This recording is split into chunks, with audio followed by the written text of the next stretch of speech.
Baseball on SNY is brought to you by New York Community Bank and the NYCB family of banks. Visit them at mynycb.com. By Bob's Discount Furniture. Shop in store or online at mybobs.com. And by the State Farm agent of the game, John Garfinkel of Brooklyn. Contact John at johngarfinkel.com. Vote today, vote tomorrow, vote Mets for the 2017 All-Stars with the Esurance MLB All-Star Game ballot. Vote at Mets.com/vote and catch all the excitement of the 88th MLB All-Star Game presented by MasterCard July 11th live on Fox. Your Mets Power Pitchers of the Week brought to you by East Coast Power and Gas. And one of the issues for the Mets pitching staff has been the incredible high number of walks that they have issued. Last year, second lowest walks per 9 innings in the majors. This year, the third highest. That's something to work on for Matt Harvey. Matt's issued the 5th most walks of any pitcher in the league. He'll try and rectify that as he faces the Braves tonight. First pitch from Atlanta coming right up.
Friday, June 16th for Free Shirt Friday when the Mets take on the Nationals at 7:10 p.m. All fans in attendance will receive a Mets tie-dye logo T-shirt courtesy of Goya. For tickets, visit Mets.com/FreeShirtFridays.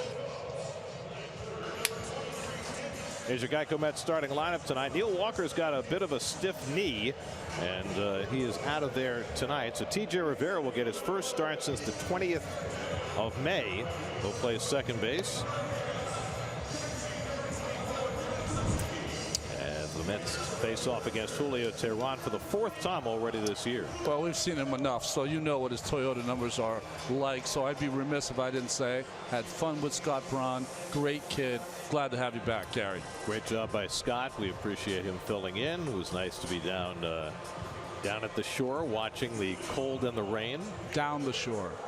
You can't say down at the shore. You can, but you know when you say down the shore, it denotes a specific part of the shore. Oh, I get it. I get it.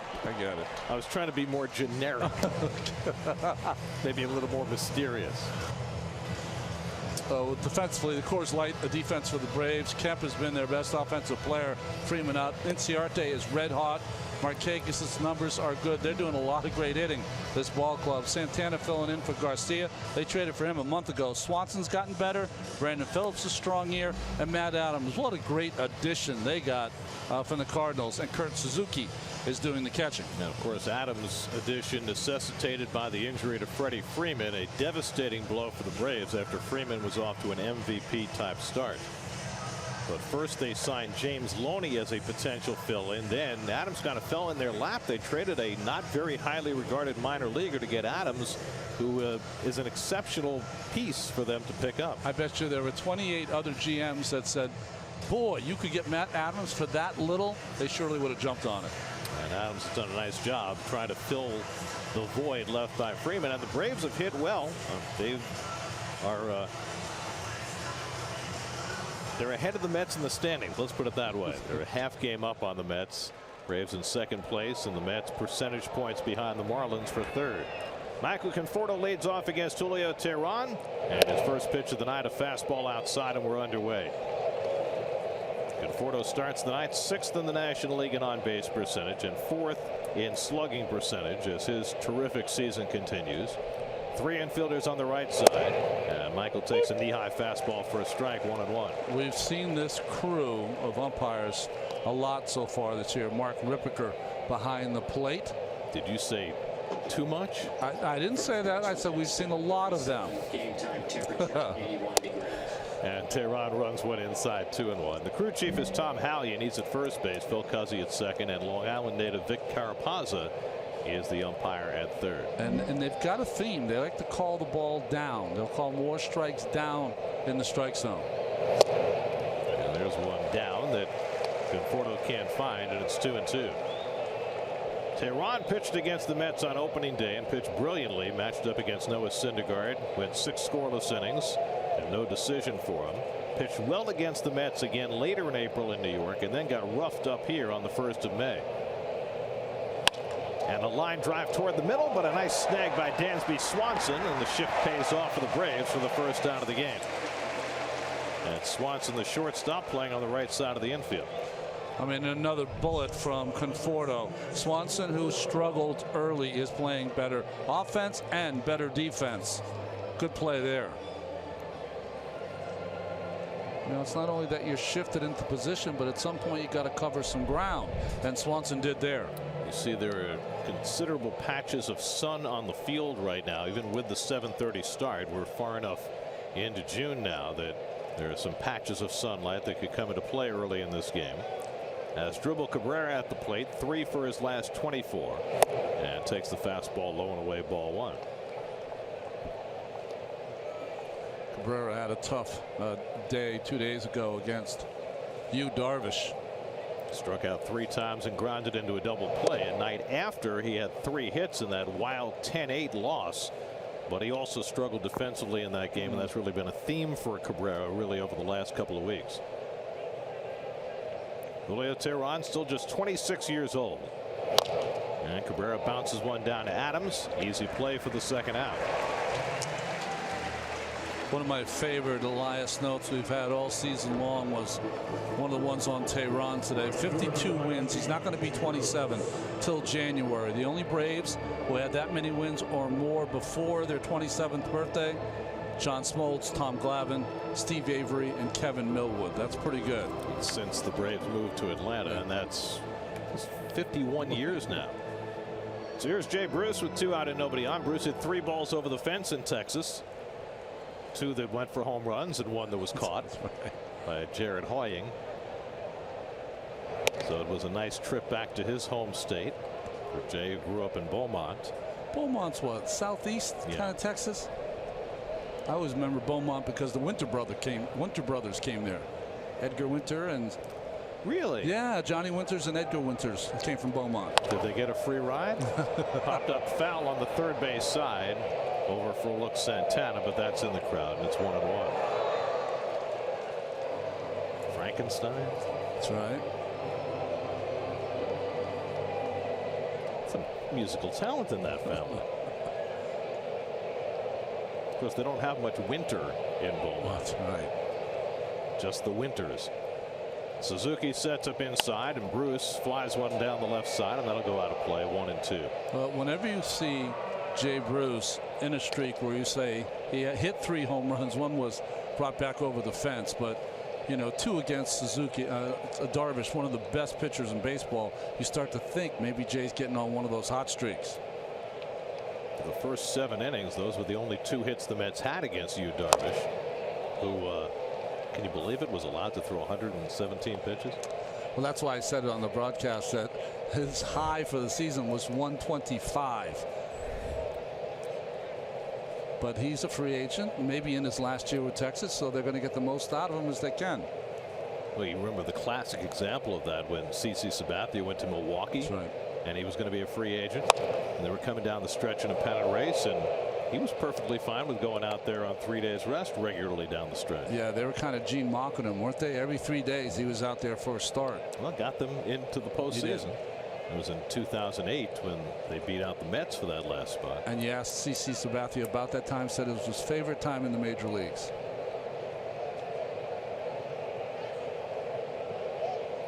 Although he was pretty good the other night too. He was. I'm thinking maybe second favorite to sign him that contract. Yeah. That probably was number 1. Here's the 1-2 coming, and he struck him out with a high fastball. So Tehran sets the Mets down in order in the opening inning, fanning Jay Bruce. Matt Harvey heads to the mound to face the Braves when we come back.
Dansby Swanson is starting to get hot. Ender Inciarte has been red hot. Matt Kemp has had a terrific year for the Braves.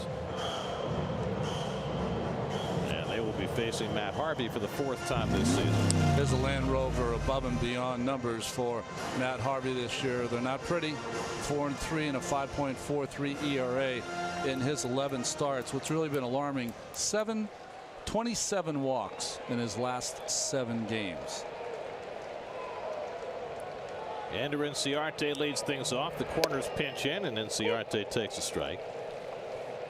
It'll be Inciarte, Phillips, and Markakis for the Braves in the opening inning.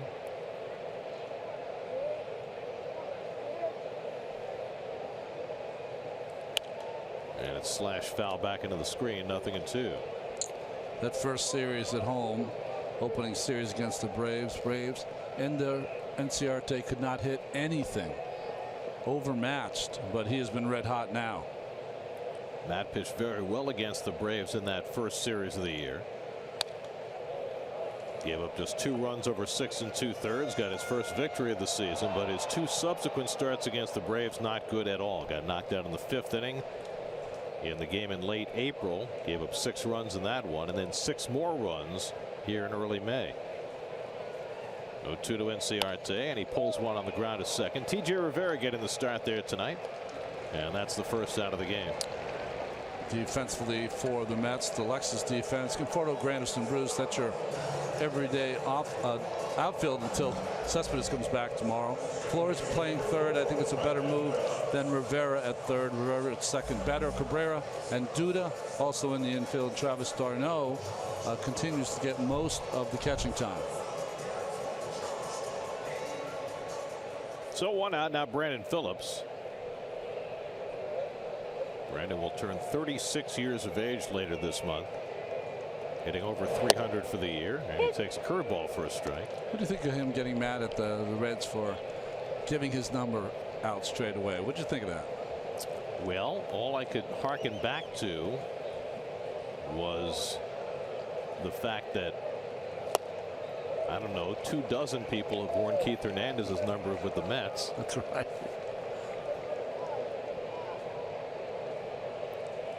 With Scooter Gennett, they gave the number to, right? Well, I mean, that's Babe Ruth we're talking about. That's right. Actually, more like Lou Gehrig, who was also number 4. That's right. It's funny, when I saw Gennett, it came across the wire while we were doing the game in Texas, and it said Scooter Gennett hit 4 home runs. It was so remarkable, I didn't even believe it. I wouldn't even say it on air until we figured it out. It's funny, I was on my computer, and I looked on the score page, they have a little blurb with like the hero of the game. That's right. And it said Scooter Gennett 4 home runs, 10 RBIs. I just figured those were his season totals. Yeah. I mean, the most unlikely 4 home run hitter by far of the, was it 17 guys who have done it? Let's remember, he had 4 home runs and 10 RBIs in this game. Let's see where he ends up at the end of the year. That'll be our goal. See if he has a Jeff Stone kind of a year. 3-2 to Phillips, and he pulls one on the ground down to Flores. And Wilmer throws him out, 2 away. And neither of the first 2 hitters, Inciarte nor Phillips, running particularly hard to first base on their ground balls. It's something you don't like to see. You know, Brian Snitker is in his first full season as managing these Atlanta Braves, and you always want your team to be playing hard night in and night out. Yes, see, I look at it this way. In this ballpark, anytime you don't hit the ball in the air, you automatically feel as though you failed. Yeah. And so you drop your shoulders. And maybe that's how it's going to be around baseball, because with everyone trying to hit the ball in the air. Well, we found out quickly when we came here early this season how the ball flies here, and that's when the weather was kind of cool and wet. Now the weather is warmed up. It's around 80 degrees at game time tonight. There's not a lot of wind tonight, so it'll be interesting to see how it flies. So far, nobody's hit the ball in the air. And that's better for Tehran and for Harvey. What do you think of the ballpark so far? Now, this is our second time in. I think it's a very pretty park. I think they did a nice job designing it. I do think that at some point, if you, I don't know if we can get a shot of it, between the upper deck and the roof, it's wide open. I think they're going to have to panel the space between the upper deck and the roof just to cut down on the wind. There we go. Because if you hit it high enough, it's going to help it carry out of the ballpark. There's going to be a following wind. We're situated on a rise in the land called Windy Hill, and it is exactly that. That's right. I mean, when I was a kid, I wanted to be an architect. I mean, that was my dream. Never made it there. But you think the architects of this would kind of know those kind of things at baseball parks. Sometimes they know, and sometimes you got to see how it plays. 3-1 to Markakis, and it's lined to center field.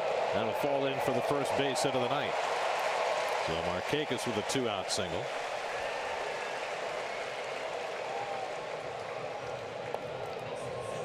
And he's aboard with 2 down for Matt Kemp. Fastball supposed to be away. It's on the other side of the plate, or maybe more middle, and kind of jammed just ever so much was Markakis, and it dropped it in the center.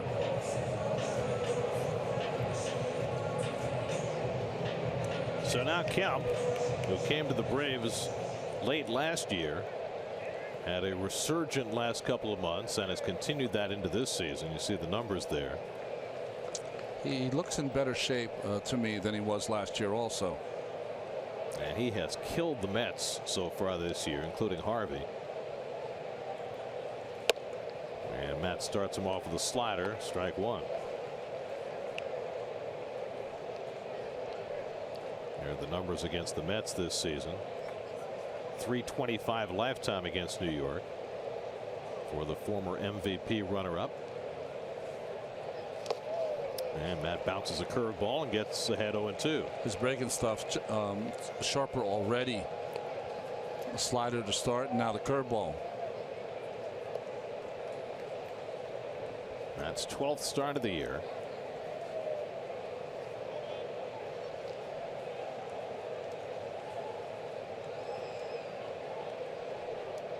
Markakis at first and 2 down.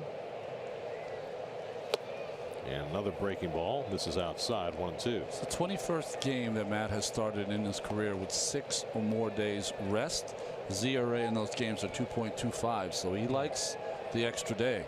Even though, if you'll remember, when the Mets talked about going to a 6-man rotation 2 years ago, he was the guy who kicked up a fuss. That's right. No protest this time around. Swing and a miss. He gets Kemp with a slider. So a good first inning for Matt Harvey. Finishes it with a strikeout after 1. Mets and Braves. No score.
Field Saturday, June 17th, when the Mets take on the Nationals at 4:10. The first 15,000 fans in attendance will receive a Mets bucket hat. Kind of like those, courtesy of Gulf Oil. For tickets, visit Mets.com/tickets. Not like that. That's a golfer's hat. What's the difference between a bucket hat and a golfer's hat? Bucket hat's one you just kind of like plop over your head. The golfer's hat has to have a little symmetry to it, and it usually has the name of the golf course on it. Wilmer Flores takes outside, a ball and a strike. Wilmer starting for the 8th straight game. I like the Stetsons that you guys show. I see people still wear those around. I mean, some of those Stetsons, they looked like, you know, they were gold plated.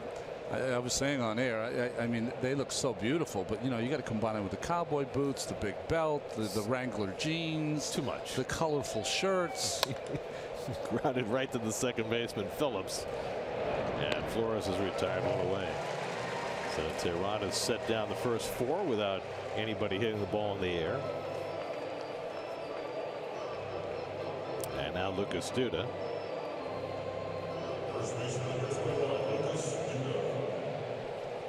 Lucas continues to crush it.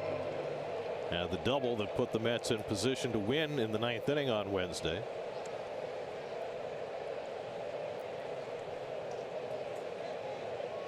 Hitting .350 over his last 15 games with 15 RBIs in that stretch.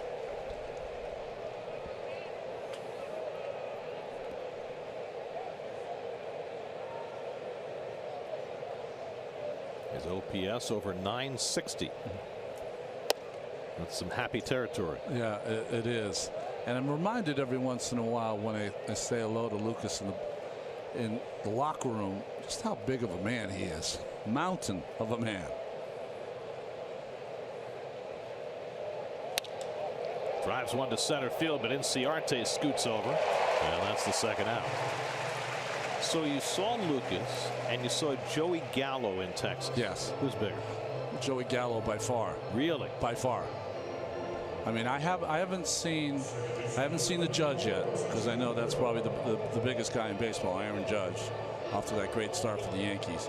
But Gallo is one of the biggest people I've ever seen in a uniform. Now, that's probably true, but I saw this picture the other day that came up on my feed. Yeah. From the 1970s of Freddie Patek standing next to Frank Howard. Oh, wow. Right? Freddie played with the Royals, was 5'4", and Hondo was 6'8" and massive. So do you think Judge is bigger than Hondo? Judge is not bigger than Hondo. Hondo, they're the same height, but Hondo just has a little more width than Judge, which is hard to believe. Right. The biggest person I'd ever seen in a uniform before was in spring training against the Dodgers. I forget what year, one of my last years with the Mets, and a guy named Billy Ashley came to the plate. I was like, whoa, who's this dude?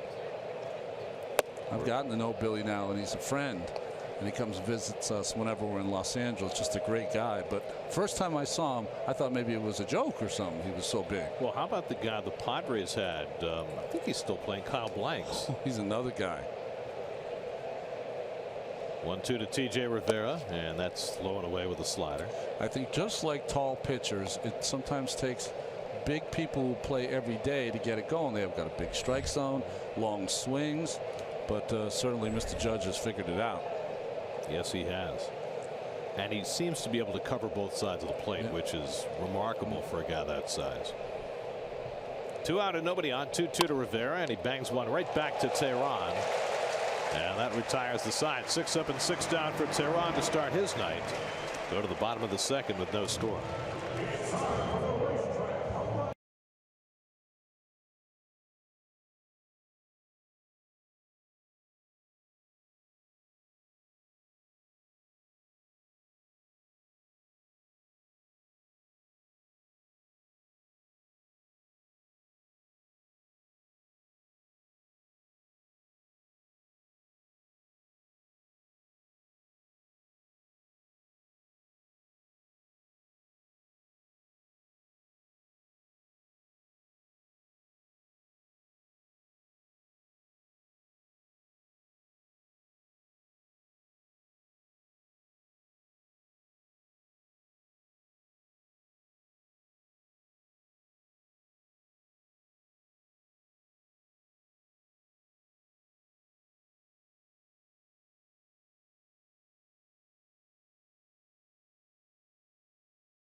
Can do is hang around and watch. Got that green cast on his broken left wrist. Just a shame. He was having an MVP start to his season. They hope to have him back sometime shortly after the All-Star break. But a cruel blow to lose Freddie Freeman for 2+ months. Of course, the Mets know all about that. Matt Adams taking his spot, playing first base, and the former Cardinal takes outside 2-0. Adams has played 17 games since he joined the Braves, 6 home runs and 15 RBIs in those 17 games, so he's been very productive. You look at Matt Adams right now, and the first thing you notice is how much more slender he is than when we first saw him a few years ago with the Cardinals. Still a big man, just not quite as big. He's lost 30 or 40 pounds. I mean, he's an entirely different player. A little more range, can still rake. He's always been more of a line drive hitter than a home run hitter. But he's got 7 home runs already this year in part-time play, and he draws a leadoff walk. First walk of the night for Harvey. Now, this is how Freddie got hurt. And you know, it was interesting that he was hit by this left-hander for the Blue Jays, and the next day there were a lot of players for the Braves who were saying, hey, do we have to, you know, get back at the Blue Jays for some way. Freddie just, he's trying to do his job. Ball got away a little bit, got me in the hand. That's baseball. That's how it goes. Pretty mature. Here's Kurt Suzuki, the Braves catcher.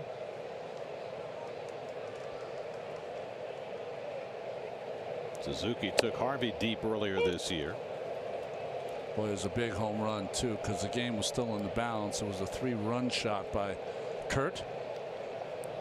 Tyler Flowers has gotten the bulk of the playing time this year. Suzuki, though, had been catching all of R.A. Dickey's starts until last night. Flowers caught Dickey for the first time, and whether coincidence or not, R.A. had his best start of the season. Popped up in foul ground, and that'll go out of play. Biggest sigh of relief from Kurt Suzuki, who probably said, thank God, now I don't have to catch that knuckler anymore. Well, Brian Snitker had said before the game that he wanted to just give Suzuki a break from having to battle the way he's had to with R.A.'s knuckleball. And R.A. was spot on last night against the Phillies. 7 innings, 3 hits, 8 strikeouts, and a 3-1 win. His first win in about 5 weeks. Well, remember, about 5 weeks ago he hurt himself against the Mets, so he's been pitching hurt the entire time. Popped it up. This one will stay in play. Duda, I don't think ever saw it, but T.J. Rivera comes over to get it, and that's the first out. Well, Matt Harvey came up in July of 2012 and was a phenomenon from the start. An all-star starter in 2013. Then came the Tommy John surgery, a very successful return in 2015. But the last year and a half, between the poor beginning last year, then the thoracic outlet surgery, and now another difficult beginning to 2017. It's almost hard to recall sometimes just how much of a lightning bolt Matt was. That's right.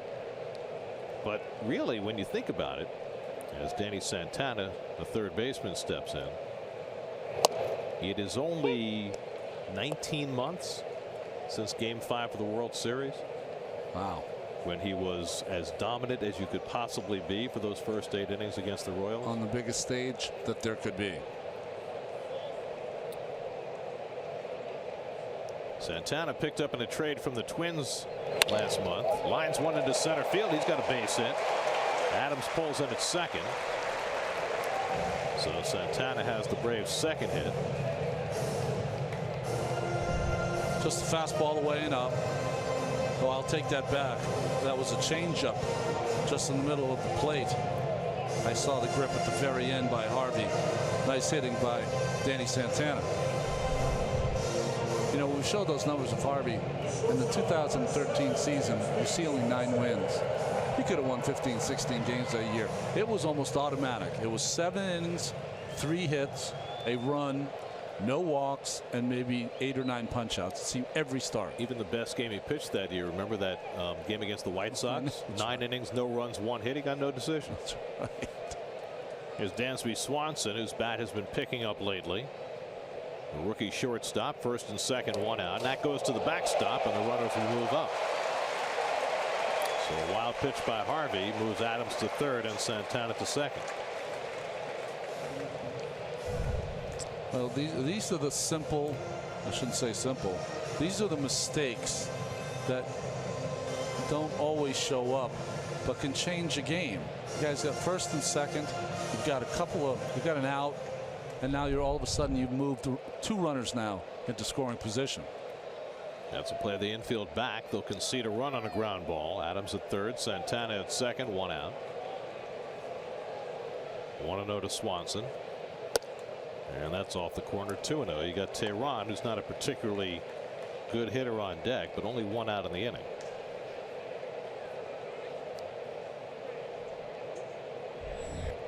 It is one area where Matt has excelled with runners in scoring position. Yes. He's been able to put down a number of threats this year, that 132 batting average against.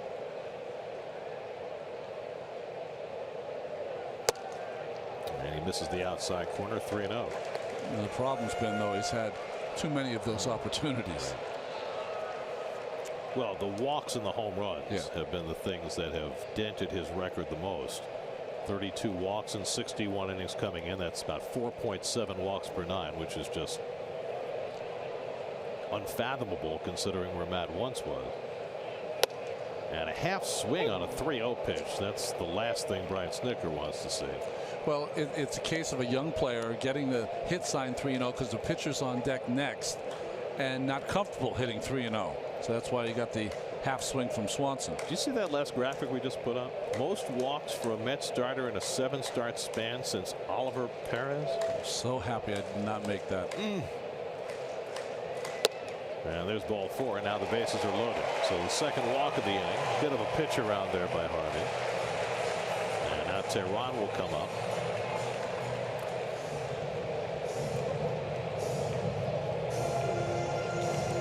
Tehran 2 for 19 at the plate this year. You see his lifetime numbers there, 149. And you're right that Tehran is not a good hitter, but he's not that automatic out kind of pitcher either. I think I'd have Flores playing in a little closer, wouldn't you? I mean, if he lays down a bunt, a little shocked at how deep Wilmer's playing. Tehran's a good athlete. He can run a little bit.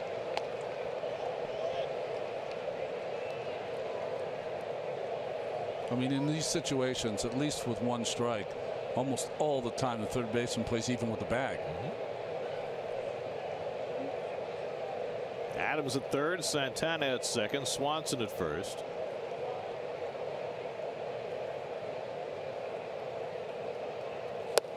And a good curveball by Matt to get at 0-2.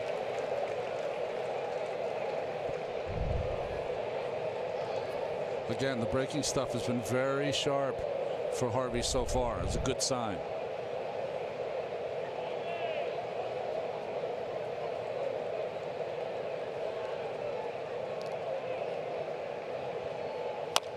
Tehran hits it softly. Flores going to come home, and he gets the force on Adams. Close play at the plate. Flores got just enough on it on target to d'Arnaud for the second out. You know, there was a couple of times in Texas that the Mets could have come home to stop some runs, and Wilmer does the right thing here. Ball's not hit hard enough. He's got to charge it. Once you charge it, you make the play home. Why Adams is not running hard, why he's not sliding, that's left for the Atlanta announcers, not me. Well, you would think on a play like that, if you're Adams, you want to slide. First of all, you can knock d'Arnaud down. That's right. Slide into his leg, try and break up the play. But I don't know where the on-deck hitter Inciarte was to try and give him any guidance. Inciarte was not even close, did not give him any guidance. But I think that Adams assumed that the ball was going around the horn, and that's why you didn't see him running as hard as he could or sliding. Well, I think Wilmer made the right play. I don't think he had a chance for a double play by way of second. Ball wasn't hit hard enough. That was a great choice by Wilmer. And he got rid of it very quickly, too, which is often a problem for Wilmer. He got rid of it quickly and on the run. And you can see the way that Adams is running. He kind of had to take a side step at the end to make sure he could step on the plate. He wouldn't have had to do that if he slid into the bag. He might have gotten there quicker too. So now Inciarte with the bases loaded and 2 out. And he fouls back the fastball, 1-1. Hardest pitch Harvey's thrown so far at 95. Inciarte grounded out to second base his first time up. He was raging hot coming into this game. 11 hits in his last 19 at bats. 76 hits this year for Inciarte. That's the second most in the National League. Only Charlie Blackmon of the Rockies has more. He had another big day today and another Rockies win. The Rockies won at Wrigley Field 5-3. They're now 23-10 on the road. It's amazing. Another a young starter, Marquez, got the start. Went 3 innings, and the bullpen went 6 scoreless. I mean, the Rockies have just been an incredible story. Yesterday it was the former Cub DJ LeMahieu hitting a big home run at Wrigley. Today Blackmon homered again. 1-2 now to Inciarte. Fouls away the fastball at 96 from Harvey. You know, I read so much and sometimes it all gets boggled down, but did Kyle Hendricks go on the disabled list today for the Chicago Cubs? I must have missed that if he did. Okay, we'll check on that.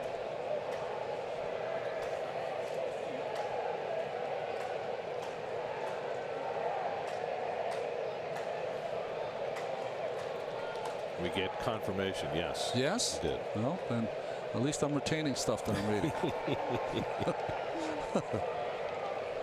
Harvey trying to get out of a jam ahead 1-2. D'Arnaud sets up outside and Inciarte lines it foul.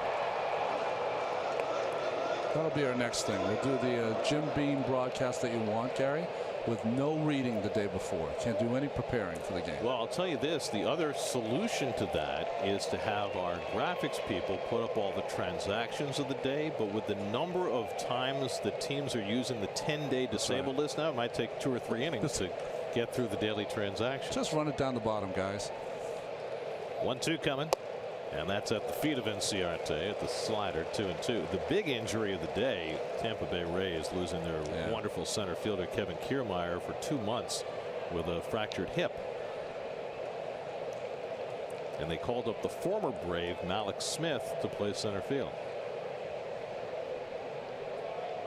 25th pitch of the inning coming up for Harvey.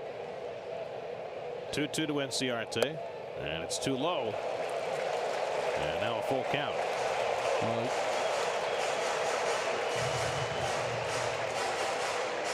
So now the merry-go-round will be in motion. Santana, Swanson, and Tehran will all be on the move.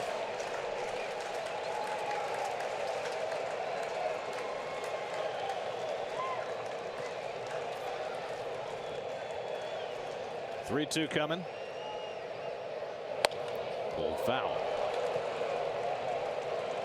Do it again. You know, it's something, Gary, that we've seen with Matt, and it's not only Matt, it's other Met starters too, is that Inciarte's hot, so he's really eyeballing anything that hasn't been closer out of the strike zone. That's how he's worked it to 3-2. But also the Mets pitchers who in the past have been able to dominate hitters have not been able to put them away like they have in the past.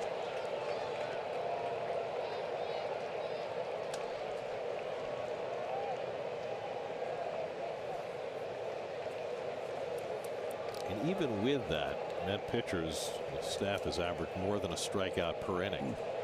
But often it's not how many you strike out, it's when. This will be the 9th pitch of the at bat from Harvey to Inciarte, with the runners getting set to move. Change up, hit out to center, chasing Granderson back. He gets there, and that retires the side. Matt Harvey works his way out of a bases loaded jam. Keeps it a scoreless game going to the 3rd.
SunTrust Park on a gorgeous night for baseball.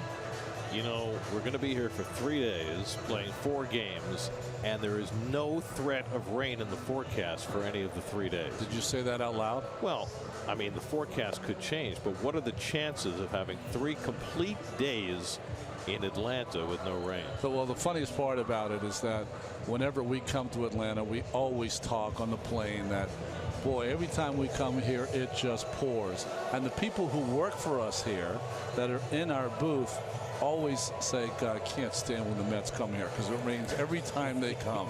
So someone's to blame, maybe a little of both. Curtis Granderson leads off against Julio Teheran in the 3rd. Mets looking for their first base runner of the night. And Curtis takes outside ball 1. Well, Curtis Granderson at the plate has cooled down a little bit after a couple of weeks where it looked like he was getting things righted. His average of 200 for the year. And we mentioned the news in our open tonight that Yoenis Cespedes is arriving in Atlanta tonight, and he will be activated tomorrow. And so now the lineup machinations begin for Terry Collins with his outfield. Granderson gets a hold of one to center field. Inciarte back to the warning track, back at the wall. It's out of here. Curtis Granderson making a bid to keep his spot in the lineup. His 6th home run of the year. And the Mets take the early lead 1-0. You get the ball up into the air into this ballpark, and it just flies. The 15th home run Teheran has allowed, and you can understand why. Well, the pitcher, let's look at Granderson's swing first. 2-0 count. He knows he's probably going to get a fastball from Teheran, and it splits the plate, middle. And like you said, if you get it up here, the ball is going to fly out of here. But what was interesting about that is Darno ground ball to Swanson at shortstop. Let's look at the side swing first. Is that you can't hit a ball more perfect than Granderson gets it. But like you said, the ball in the air here flies. It looked like at the beginning Inciarte had a line on it, but it just kept carrying. The first 2 pitches that Teheran threw to Granderson, both right down the middle. They both were strikes and called balls by the umpire. That's how he got the 2-0, and that's why Teheran was so upset. By the way, for Curtis Granderson, that is career home run number 299. So he is on the cusp of a career milestone. Harvey 1 for 24 at the plate this year. And he lines one over Phillips' head into right center for his 2nd hit of the season. And the Mets have their 2nd hit of the inning. Ball was supposed to be away. Drifted a little back towards the inside part. And really the strength for pitchers hitting is the ball middle of the plate in. Why? Because most of them bail. So the middle of the plate in becomes right down the middle for them. So now Michael Conforto, who had a sharp ground ball that Dansby Swanson made a good play on in the 1st.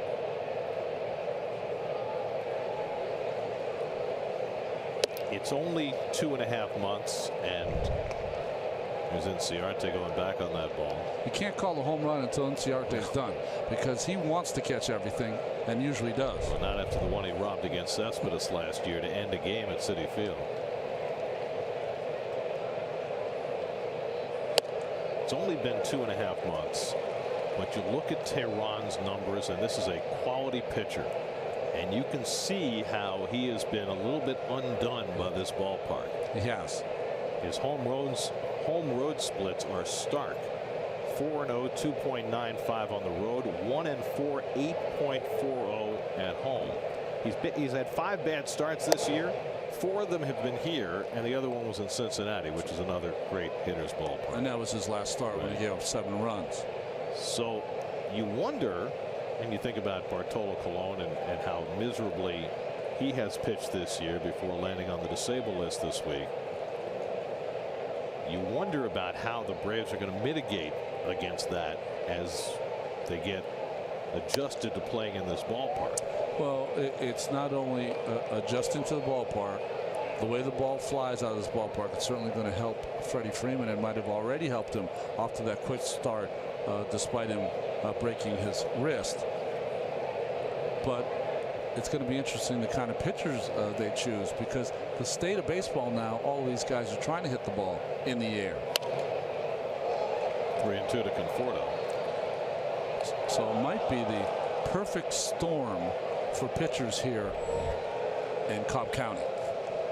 Well, you think about all the efforts that the Colorado Rockies have made over the last 24, 25 years to try and figure out how to put together a pitching staff, and they may have finally gotten to that point this year in their 25th season. Did I read that the Arizona Diamondbacks are thinking of using a Thermidor in their ballpark? Yes, they're building it right now. So maybe that's something that might be thought of here. I don't think humidity is a problem here. I mean, I'm just saying, Atlanta in the summertime, humidity should not be the issue. That's right. Line toward the middle. Swanson snags it. It's an out, and it's going to be a double play. It gets away at first base, and now instead of trying to get back to the bag, Harvey just stands there, and now they get the out. Swanson caught it on a line. I don't think anybody, either one of the Mets base runners knew that. Swanson threw it back to first base to try and double off Harvey. It got by, but Harvey, once it got by, didn't try and get back to the bag. He just waited for the Braves to get the ball back to first base. Tom Goodwin's pointing there. Come on back. So it goes as a 6-3-1 double play with Tehran recording the putout after Harvey couldn't get back. Mets take the lead, though, on Granderson's home run and lead 1-0 in the third.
Get a run in the top of the third, but then a double play in unusual fashion.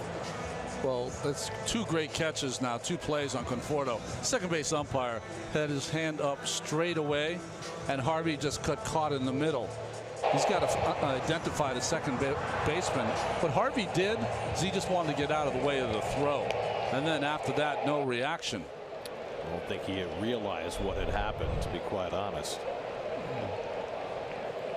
It's only his second time out there. Right. Needs more time on the base paths. By the way, last inning, I think I said Thermidor, folks, instead of Humidor.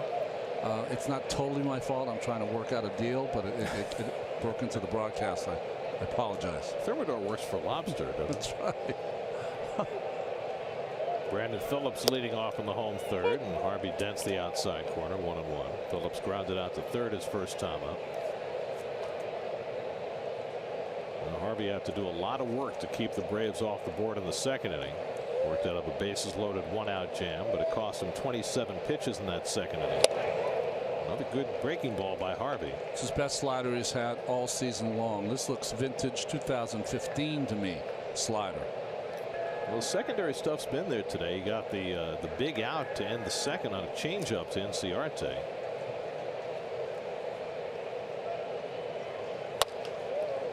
Chopper charged by Cabrera. Side saddles it and gets the out. 1 out. Cabrera looking a little more nimble on that play than he has in recent weeks.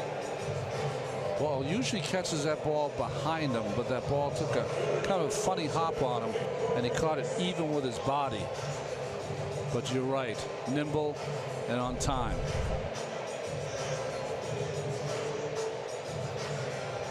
So 1 out and nobody on. Here's Nick Markakis, who singled to center his first time up.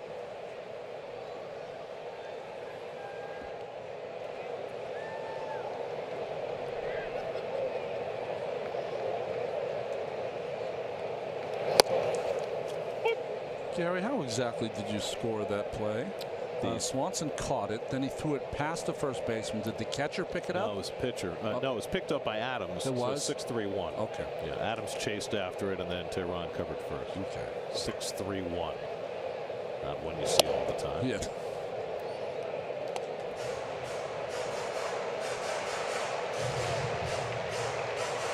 Swanson, #1 overall pick in the draft 2 years ago by the Diamondbacks, traded to the Braves, and a guy who comes with the credentials of being a terrific two-way player, and we've certainly seen the defense. Yeah, and he's going to hit better.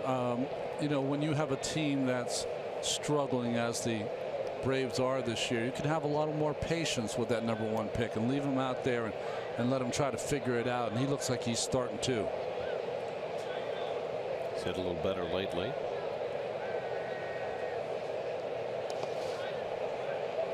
Two and two to Markakis. The Braves have a number of veteran players. Markakis, and Kemp, and Phillips.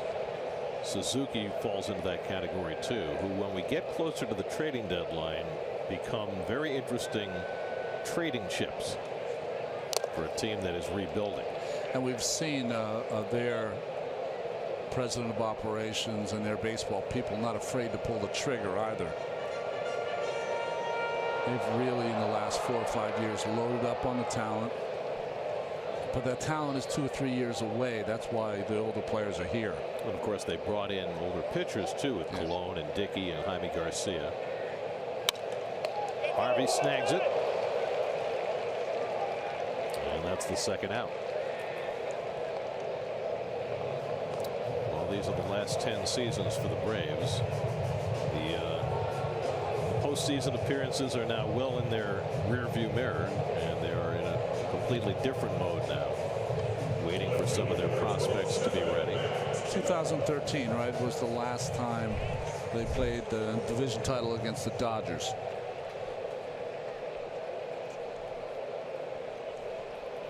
Which was the year of the outfield fly rule? That was 2013 too. You were there for that game. Against the Cardinals. Peter Cosma, who we saw in Texas.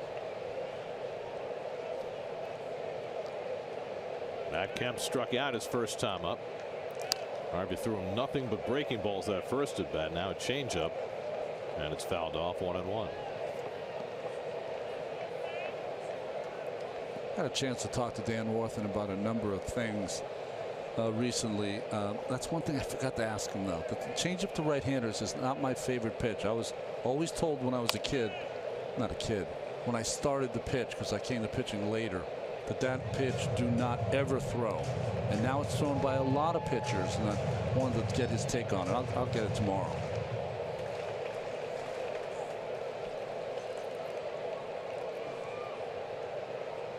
One-two to Kemp, and past Harvey and toward the middle, and then he'll sneak through for a base hit.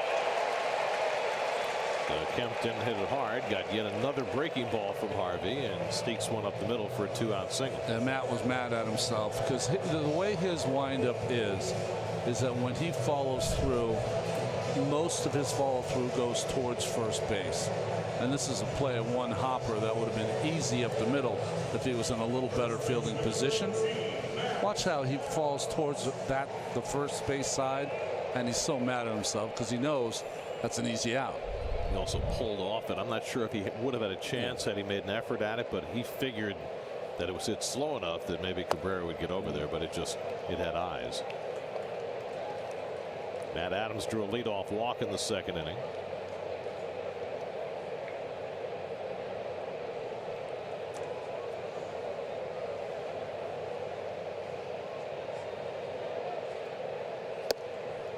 Here's a good changeup by Harvey. Adams has been so productive so quickly for the Braves that discussion has already begun as to how do you keep Adams in the lineup when Freeman comes back.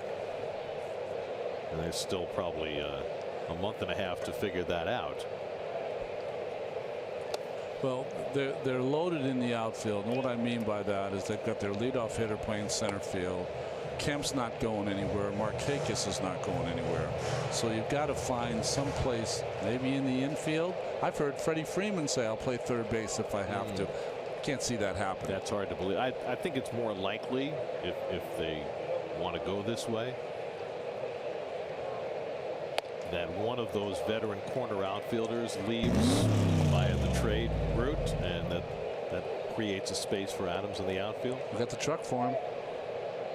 Big City. Big City. Right? Isn't that his nickname? Littler City now. He's still big. Yeah. Slightly smaller city. Harvey behind 3-1.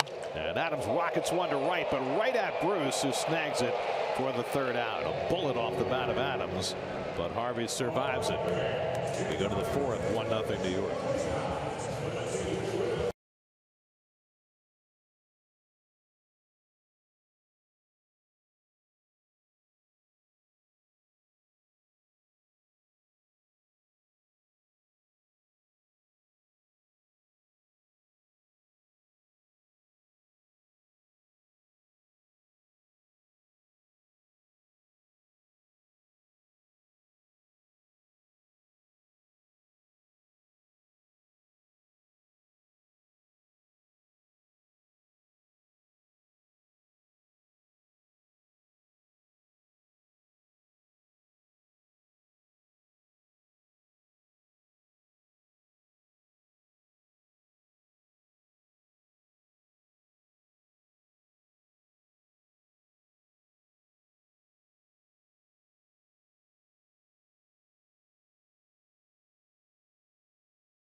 Nothing.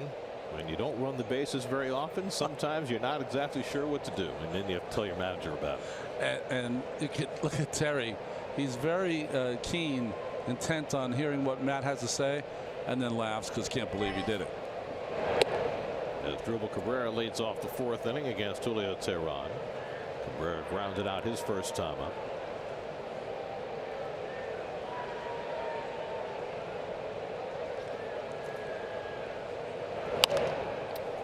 Mets are going to have to make a series of player moves over the next couple of days. Yoenis Cespedes will be activated tomorrow. You can carry a 26th man for the doubleheader, so technically Cespedes will be that.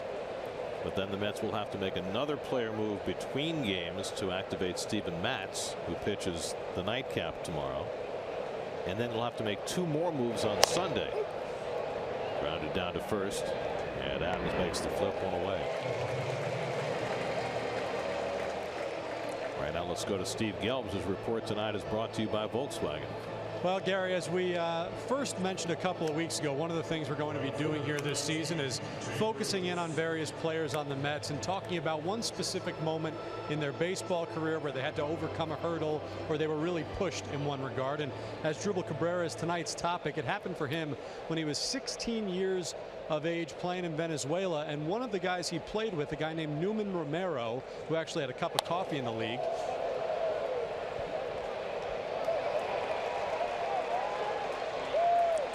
Bruce drives one hop to the wall, and he's in sliding with a 1-out double. And the Mets have their 3rd hit of the night against Julio Teheran. So Newman Romero had a brief cup of coffee in the league, but when he was 16 years old, he got signed by a major league organization. And Cabrera thought to himself, you know what, I'm better than this kid. What do I need to do differently? So he talked to his mother and his father, and he said, listen, I want to take time off of school and focus solely on playing baseball. His mother was not happy. His father said, okay, here's your 1 year. You get 1 year, and if you don't get signed, then you have to go back to school. And in that time, he really focused on his quickness, which, as Cabrera puts it, he's slow right now. He was slower back then. Ran a 7.3 60-yard dash. He needed really to get signed to run about a 6.9 or lower. 3 months later, after working hard on his speed, he lowered that time, and he was signed by the Cleveland Indians. And he came up with a great splash. Yeah. What an offensive player he was right from the beginning of his career with the Indians.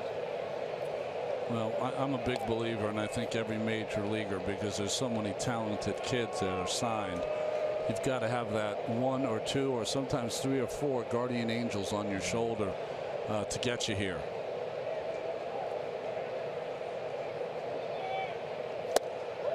Good slider by Teheran to get him ahead on Flores, 1-2.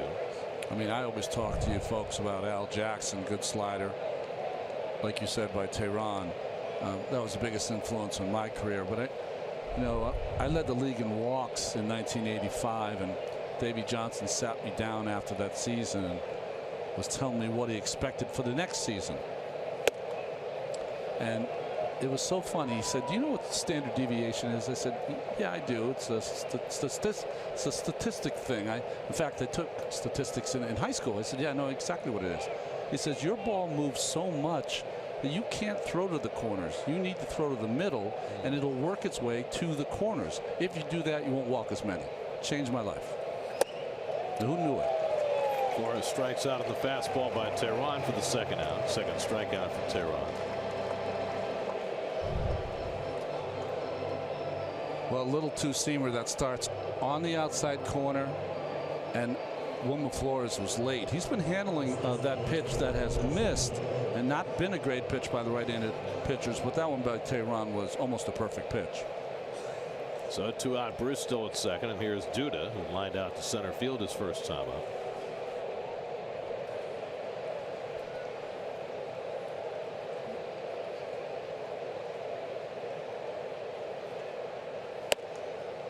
And that's on the corner.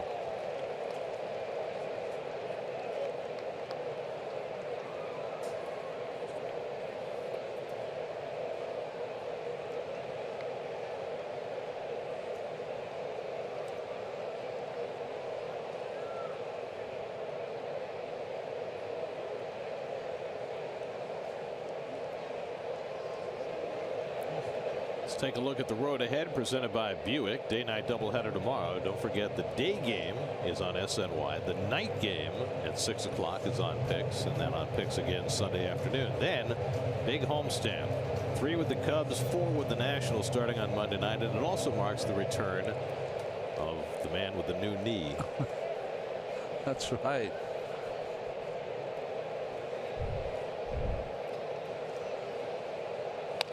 Says he's feeling pain, but a little bit better every day. You know, he was a big time player. You needed him for the big games, so we got the big series coming up. You got to have him there.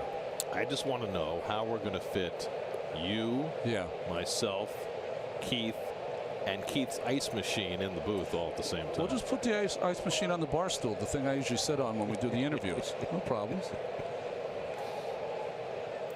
You know how that's going to go, right? Yes.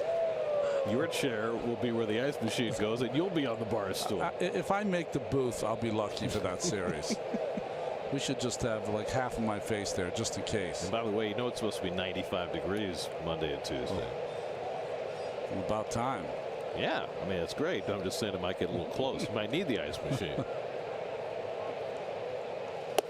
Duda lays off the slider, and it's 2-2.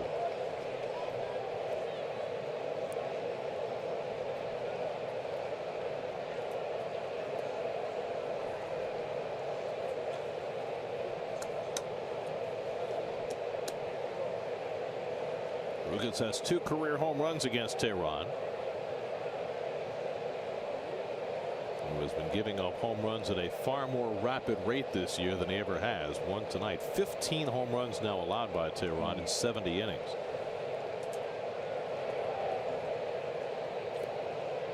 And part of that is a function of this ballpark.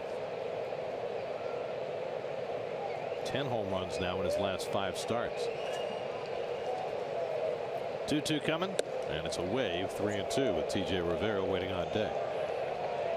Last year he threw 188 innings for these Braves. He gave up 18 home runs. Tells you. Well, there are a lot of pitchers in baseball suffering through the same thing. The Mets have a few of those. I was shocked. Garrett Cole's going through the same thing. Yep. Another tough start last night. And Duda lays off ball 4. Good at bat for Duda. First walk given up by Tehran. Hear the discussion about all the week's offbeat moments, plus the trade deadline buyers and sellers debate on SNY.TV's newest podcast, Meet the Mets Cast. Check it out on Mets blog, presented by Citi, featured on SNY.TV. There was a stretch earlier this year where T.J. Rivera played every day for 3 weeks. Then his back cooled down. Some folks got healthy, and now his playing time has shriveled up.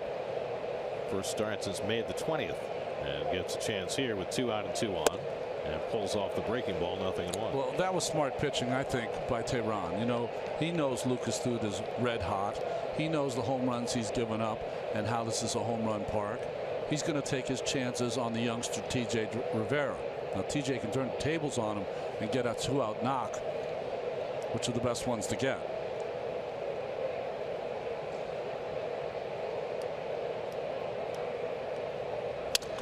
Grounded to the left side.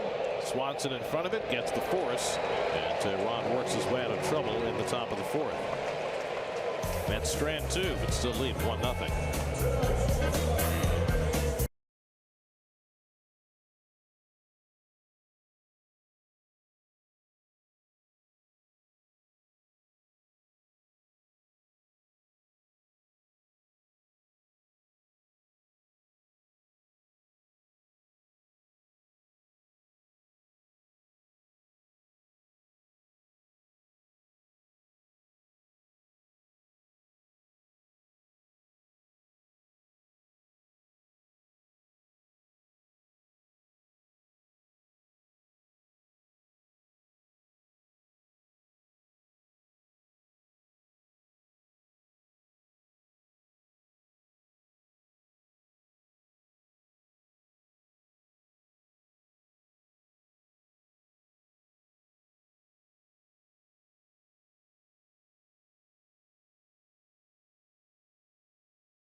High-speed pitch.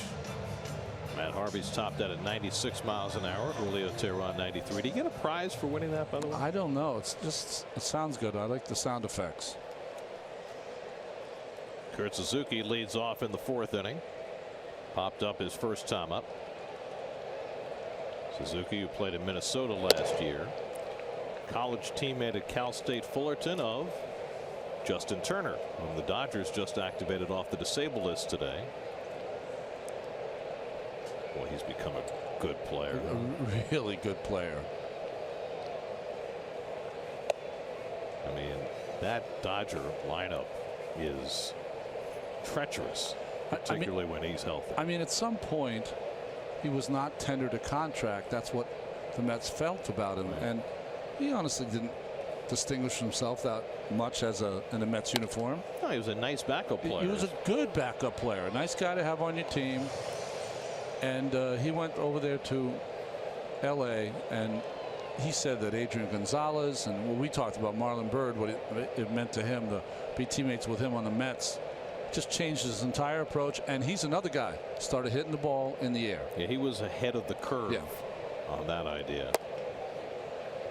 And he has said it the way Chris Bryant said it. If I fly out 4 times, it means I had a good night.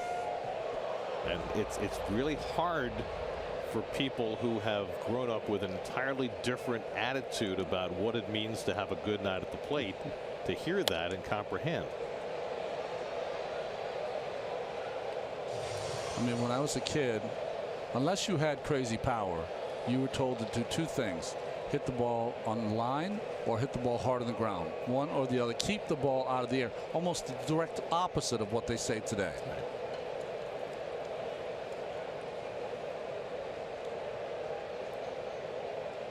3-2 to Suzuki, and he bounces one foul. Now, obviously, we know more now about launch angle, but people then, talk about 30 years ago, they knew about backspin. They knew about, you know, how to hit for power if you were going to be that kind of player, if you had those attributes. But I guess my question is, why is it that such a higher percentage of players can have success with that now? As Suzuki hits one out to center field, and Granderson steadies. And that's the first out. Is it because players on average are stronger than they've ever been before? Is it because ballparks on average are smaller than they've been before? I think it's a combination. I think it's how they're taught. You know, if you asked our expert Keith Hernandez if he was taught how to hit on a tee, he would say no. He was taught by his dad throwing him a batting practice. These kids learn in an entirely different way. And in fact, I'll tell you folks out there, if you hit a home run and it had backspin to get out, people used to say, well, you got lucky. You know, you got lucky to hit that home run because you had the backspin on it. Drag bunt by Santana. Harvey with the bare hand play hits him in the back. And are they going to say he was out of the lane? Nope. They're going to say that he was properly in the lane. And Santana's safe at first. Now Terry has a right to come out and argue that he thinks he was out of the lane. In fact, he's trying to ask the home plate umpire right now. But I think he was right where he was supposed to be. He was on that line, and his right leg was in the running lane. His left leg was right on the foul line. So no bad things by Santana there. You know, Santana did it perfectly, but so did Harvey. He did. Right? If you have that kind of play, the best thing you can do as a pitcher, especially if you're blocked by the runner, is hit him in the back. Tom Seaver told me the only thing he regrets about his career is that he didn't hit one bunter in the back when they were going down first base. It's the only time he missed the spot. You know, the only really way to make that play, and I was taught by someone early in my career, when you grab that ball as a pitcher, you have to do a jump throw like the old Sammy Baugh or someone from football. So you're higher than the runner, and that way you can throw it to the first baseman who's taller than the runner too. Throw it over his head. Of course, you probably risk throwing it over the first baseman's head too. Yeah. Swanson bounces one foul. No, that's grad school stuff. That's not, you know. Well, you know, the rule is very difficult for the hitter to follow. It's easier for a left-hand hitter, which Santana is. Yeah.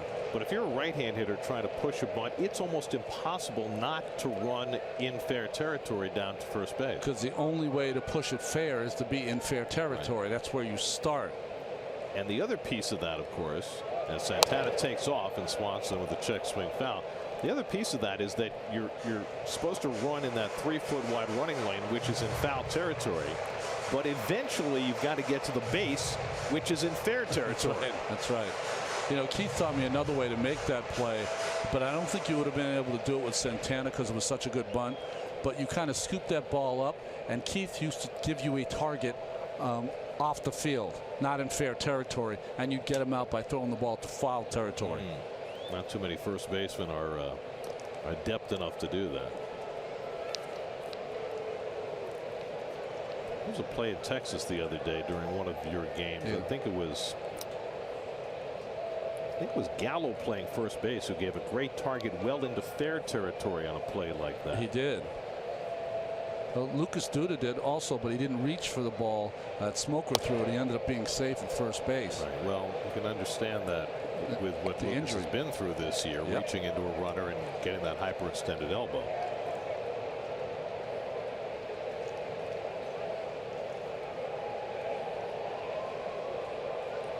Harvey's pitch count mounting even as he holds the Braves at bay. Took him 27 pitches to get through the second, and then 19 more in the third. Santana at first with 2 down, 0-2 to Swanson.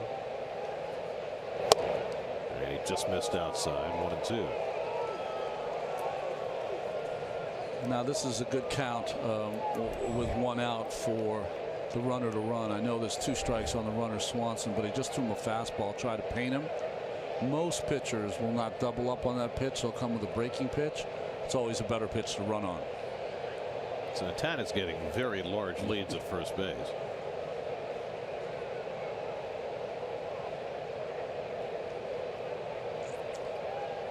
He's got only 1 stolen base this year, but he hasn't played that much. A little bit in Minnesota, and only a handful of bats for the Braves since coming over. And sometimes it's the organization you come from. Minnesota, they do a lot of stealing on that team. Very aggressive base running ball club. Swanson pokes it foul. Almost got Eddie Perez, the first base coach. Well, if it knocked that 1999 National League Championship Series MVP trophy out of his hands, that would be okay. He only batted .500 in that series, by the way.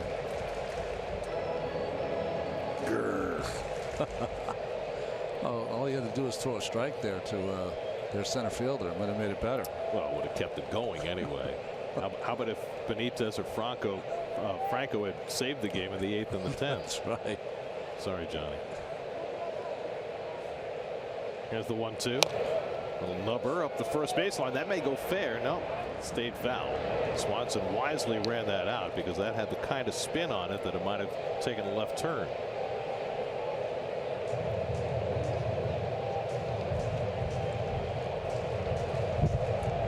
You know, when you watched Dansby Swanson play right now, you know, you say to yourself, okay, he is certainly not overmatched defensively. You watch him out there, he looks like he's been playing there for 5-6 years. He's overmatched offensively right now. That's not going to always be the case.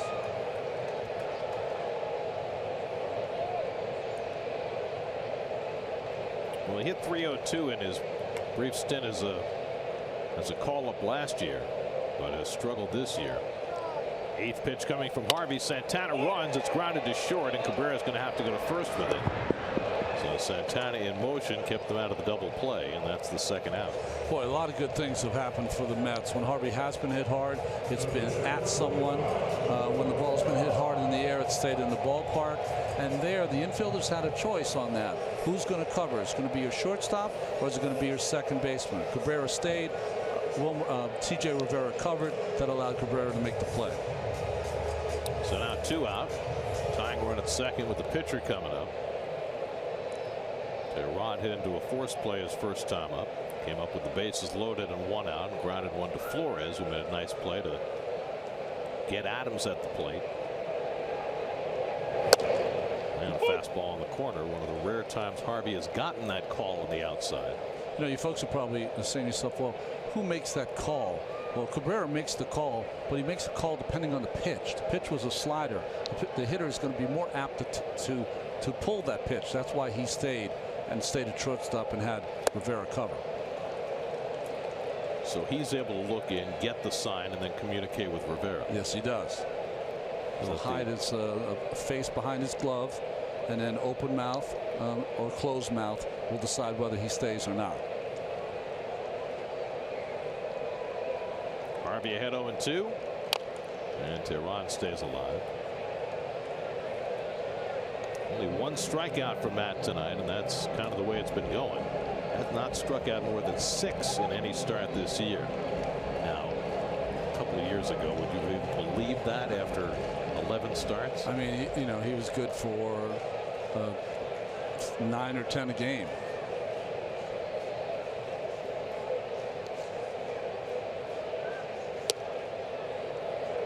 Just off the corner, 1-2. See, that's the pitch, though, that I might argue that pitch a strike. So probably should have got a strike out there. But so far, home plate umpire Mark Rippiger has been very consistent. He's not giving the pitchers that pitch. Harvey about to throw his 85th pitch, trying to finish off the 4th inning.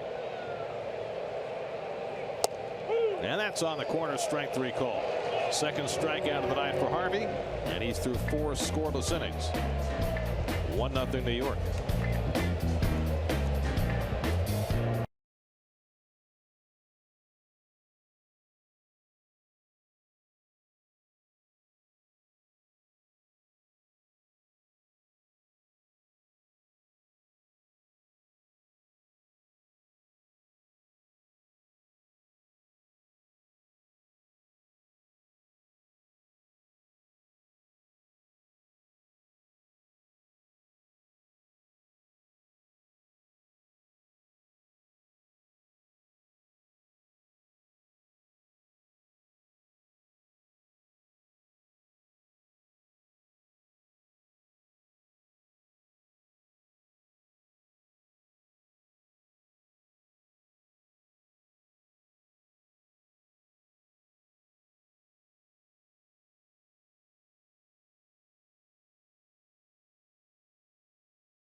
Presented by Investors Bank, banking in your best interest. Hank Aaron said to Willie Mays, if we played today, they'd send us back to the minor leagues because we made too much contact. That's hilarious.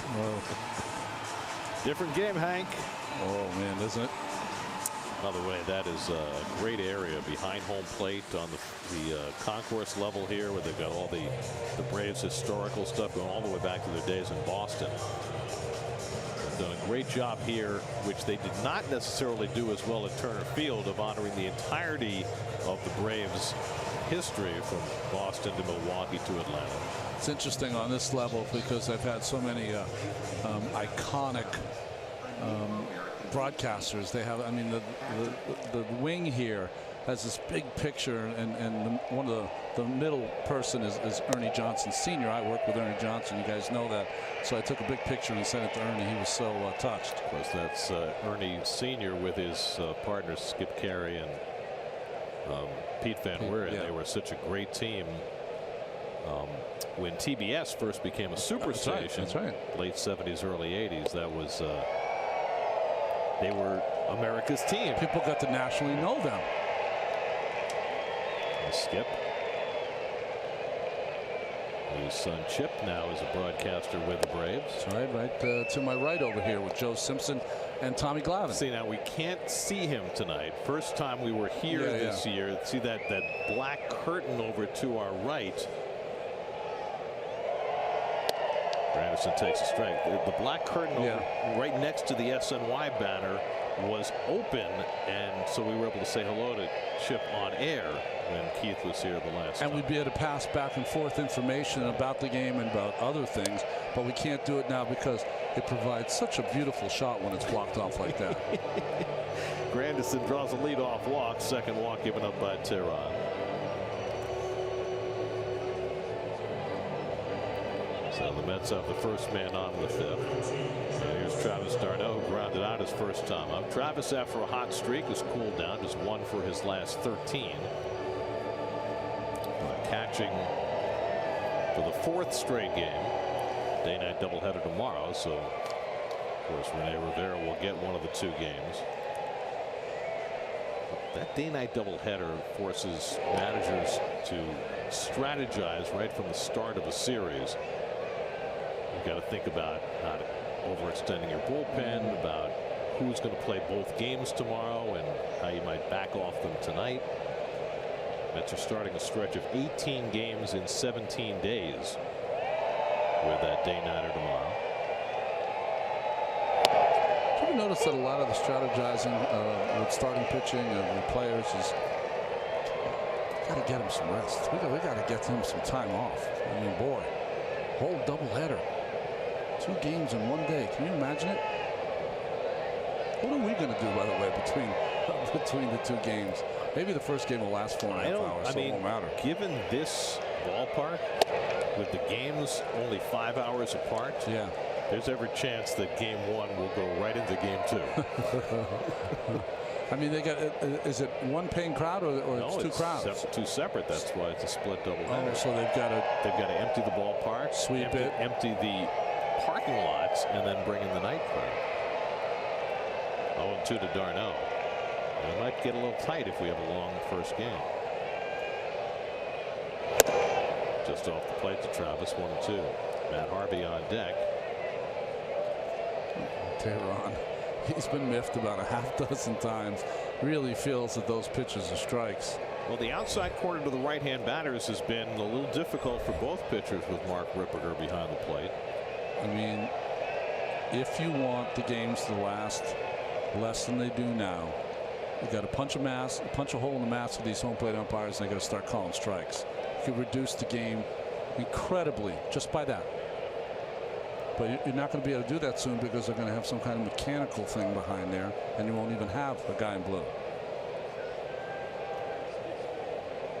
I wonder whether electronic home plate umpires would speed up the game or slow it down. We can argue with. Driven to center field. Inciarte chasing back, and he makes the catch. Oh, Inciarte shows off the Gold Glove again.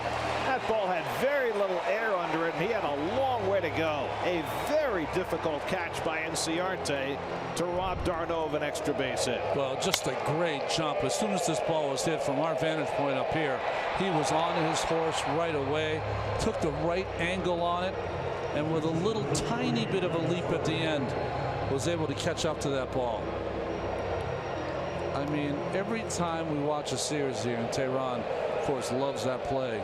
Every time we watch a Braves series, he makes, what, 2 or 3 great catches? That was really outstanding. Now Granderson takes off with Harvey at the plate, and Granderson steals second. He was looking back as though he was expecting a hit-and-run play. I don't know why you would with the pitcher at the plate, but Granderson winds up stealing the base, his 3rd of the year. That was really odd. Well, Glenn Sherlock is now talking to Matt Harvey, so Matt might have missed a couple of things today. The line drive, and then this by Granderson. Do you think Terry would have called a hit and run with Harvey? I don't see how you can play hit and run with Harv. He's got a couple of hits this year, 2 for 20, what, 25? But you know, you also can't sacrifice with him. For whatever reason, he's got a little bit of fear is a strong word, but his sacrificing technique has not been good. Right, and he does not have a sacrifice this year. But he did have a base hit the first time up, and now a chance to drive in a run with Granderson at second and 1 out.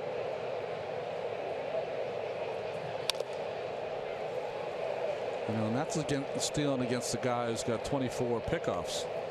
one of the best right-handed pickoff moves in the game. There were several odd things about that. One was Granderson took off very early. Yeah. And the second one was the way he looked back.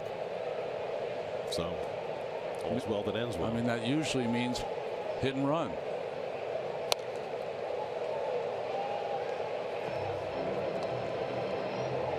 Although we've seen it, not with Harvey, but we've seen with some of the more accomplished Mets hitting pitchers, we've seen Collins do that before in the past. Yeah, with DeGrom. Yeah, guessing fastball is going to be the pitch from Tehran.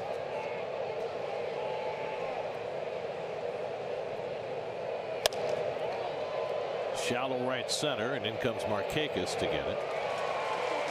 And that's the second out. You know, we're going to have a split screen of both these starters who's been excellent tonight. Just concentrate on their right arms, okay? Have about the same way they go about it. Higher leg kick, of course, from Tehran. But watch where their right arm goes. Tehran hides the ball behind his right leg. Harvey kind of reaches back towards second base before he lets it go. It's almost like Tehran is trying to hide it before he throws it to the plate. And Matt, to me, is more, he's not as much as he used to be, but he's almost like a javelin thrower. He's reaching back to let it go. So now Conforto, who needs to hit it somewhere other than at the shortstop. Swanson's made two terrific plays to rob Conforto of base hits. One on the ground ball, one on a line drive that he turned into a double play.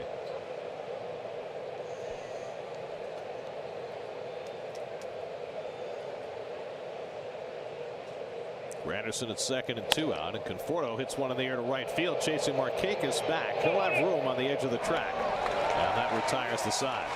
A leadoff walk. Granderson is stranded. Halfway through in Atlanta, still 1-0 New York.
Harvey starts his third time around the Braves batting order. 4 scoreless innings, but 85 pitches for Matt.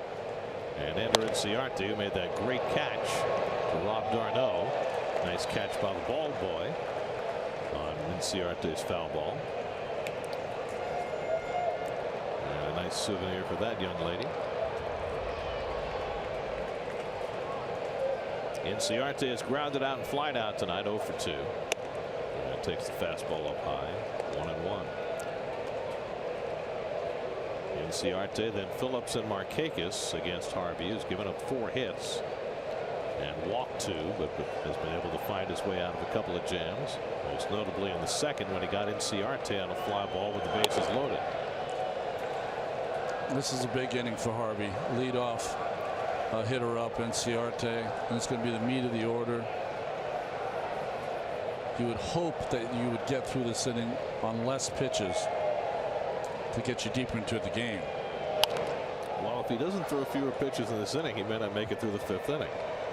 Right now there's nobody up in the Mets bullpen, but you know it's hard to push Matt much past 105 in his first year back from surgery. In his heyday, 105 was the number, and I'm talking about 2013. Right, the point at which things would turn sour for him. That's out to left field and right at Conforto for the first out. Well, here are your city probables for the remainder of the series. Robert Gsellman goes in the first game tomorrow. Steven Matz, his first start of the year in the nightcap. Seth Lugo on Sunday. The Braves tomorrow will have Sean Newcomb, a rookie left-hander, making his major league debut, and Matt Whistler, whom the Mets have seen a lot of. They have not announced yet who's going to work which game. Now, the difference that makes to the Mets is that Yoenis Cespedes is going to be activated tomorrow, and he will start one of the 2 games, the game that the lefty starts. Okay. So the game Sean Newcomb starts, that's the game Cespedes will start tomorrow. We don't know whether it'll be day or night, and Brian Snitker said they won't announce that till after the game tonight. Do you think that's a little gamesmanship from the Braves and Snitker, or just it might have to do with the way they maneuver their roster, because that makes sense. Yeah, one of those players can be brought up as the 26th man who's eligible for both games of the doubleheader, and then you'll have to make a player move in between games. The Mets will be doing the same thing. They'll make Cespedes the 26th man. Then they'll have to make another player move between games to activate Matz off the disabled list. And then they'll have to make 2 more player moves on Sunday when they go back to 25 man, and they have to activate Seth Lugo. That's interesting. The Braves could be in a place where they could just interchange the pitchers, which I don't think you can do with the 26th man. Yeah. If you call up the 26th man, you can't then send him down between games and call up a different 26th. You see what I mean? Yeah. So that might have something to do with their decision making, who they intend to keep around for more than just the day. So the Mets, when they finish making all those moves this weekend, the plan is to then go with the 6-man rotation for the time being, assuming everybody comes out of the weekend healthy, which means they'll need to have 6 starters and 7 relievers, which means they have to go back to a 4-man bench. They've got a 5-man bench right now. So the upshot of all that is that when Cespedes, Matz, and Lugo are all on the roster, one pitcher will lose his job. Yeah. Now, presumably, that's going to be the guy who's filling in on the rotation. Okay. Right. And then they'd have to excise 2 position players. That's right. Which is going to be a little more difficult.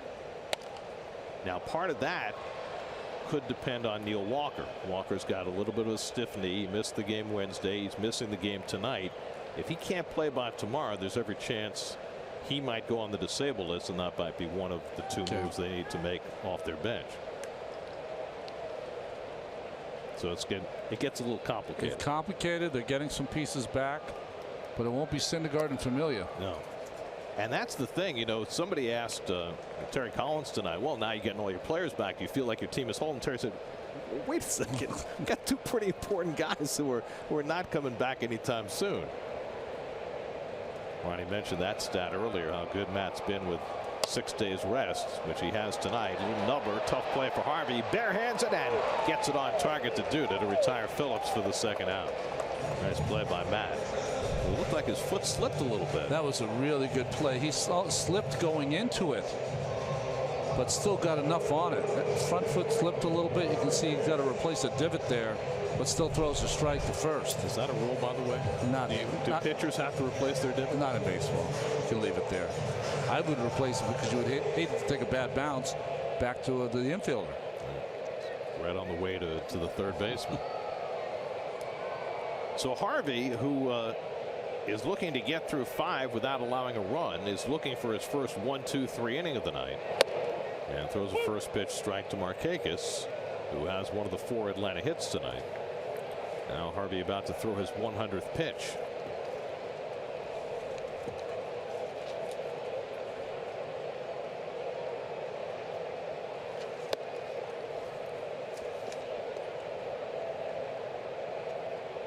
He's topped out at 108 this year.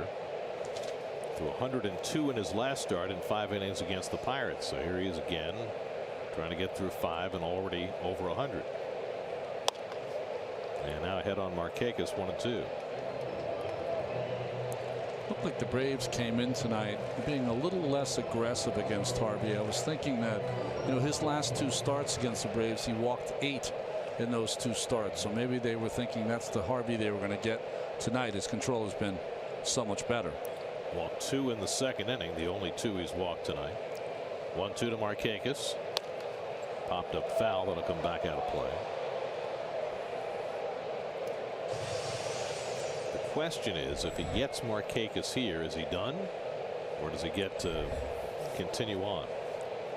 Well, I remember some starts this year where he's pitched pretty well through 5 innings, and a couple of times he was asked to extend it to the 6th inning, and it didn't work out very well. That's true. Of course, the other piece of that is, with the day-night doubleheader tomorrow, do you ask your starter to go a little deeper in this game because you might need a lot of bullpen the next 2 days? Well, it's a hard decision, Gary, but I think the Mets are in a position where if they've got a lead and they're ahead, they got to win tonight. Worry about tomorrow. 2-2. Struck him out. Matt Harvey, if he finishes his night at this point, finishes with a flourish. His 3rd strikeout. 5 scoreless for Matt and a 1-0 Met lead.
Innings, 104 pitches for Matt Harvey, and he gets the handshake as he comes off, indicating that his work is done for the night.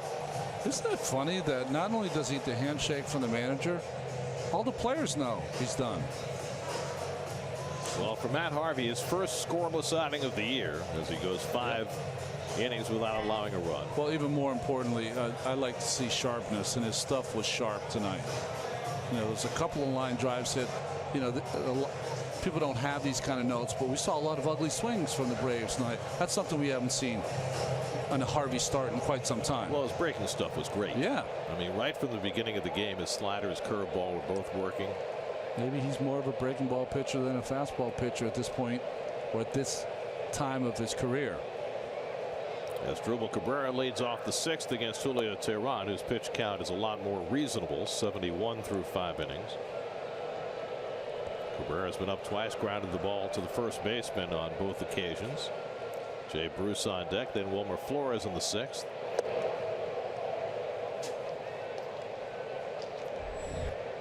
Looks like Paul Sewald will be the first man out of the Mets bullpen tonight.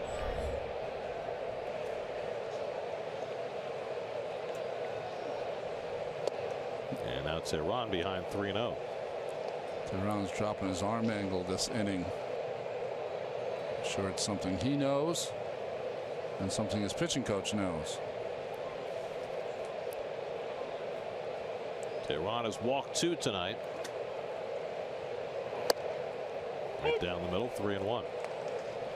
Oh, we're so used to seeing Roger McDowell. It's Chuck Hernandez, the pitching coach for these Braves now.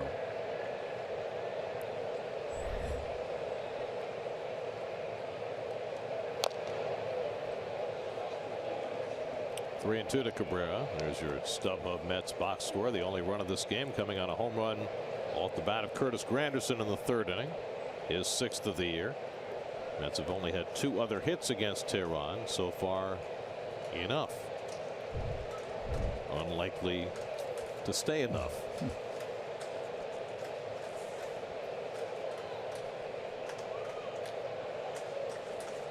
3-2 coming. Inside. 2nd straight inning. And did he punch him out? Oh, wow. Mark Rippiger hasn't called a strike on that side of the plate all night. Decided to call one now. And Cabrera is fanned. Fastball inside. He did not only think it's inside, he thought it was up also. Both ways. That's a tough one. 3rd strikeout of the night for Teheran. Isn't that interesting, though? That side of the plate with the right-hand hitters has had trouble calling strikes all night. But with the left-hand hitter at the plate, somehow that's a strike. Well, in some strange ways, Gary, when there's right-handed hitters up, he's sitting on the opposite side. Left-handed hitters, he's right, the ball's coming right into his face mask. Jay Bruce a double his last time up, and he pulls that one into the shift and beyond it for his 2nd hit of the night. Brandon Phillips, the 4-time Gold Glover, couldn't quite get to that ball to his right, and the Mets have a 1-out base runner. So used to Phillips making these plays, I'm always shocked when the ball goes into the outfield. Interesting in that shift. Not only are the infielders shifted to the right, but you see Phillips, he was off the grass in about 4 steps. Which I don't know why you do that against Bruce. Well, I don't either. I mean, you know, Jay is not a truck horse, but he's not fast either. Here's Flores, who's 0 for 2, grounded out and struck out. We've seen Teheran tonight pitch Wilmer about as tough as anybody's pitched him in the last 10 days. Well, he gets around the league. You know, that's what he hit, 380, 379 in May. Gets around the league. People go, Wilmer Flores is hot for the Mets. So you start paying a little more attention. It's earned him the cleanup spot against a right-hand pitcher tonight. You wouldn't have conceived of that a month and a half ago. In the dirt with a slider, and it's 1-1. I'm still surprised the right-handed pitchers, and I think this is why they're not getting him out right now, are not throwing a ball in off the plate enough to set up the ball away. They've mostly been middle away, and that's why Wilmer, many of his hits have gone that way. Plus, they're still giving him an enormous hole on the right side, which is where so many of his hits have gone against right-handers during this hot stretch. And lays off another slider, and it's 2-1.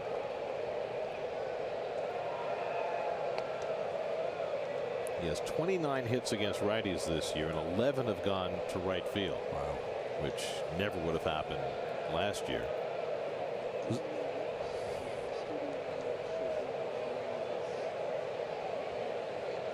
I can't even remember a hit to the right side from a left-hander. He's always pulling. Yeah.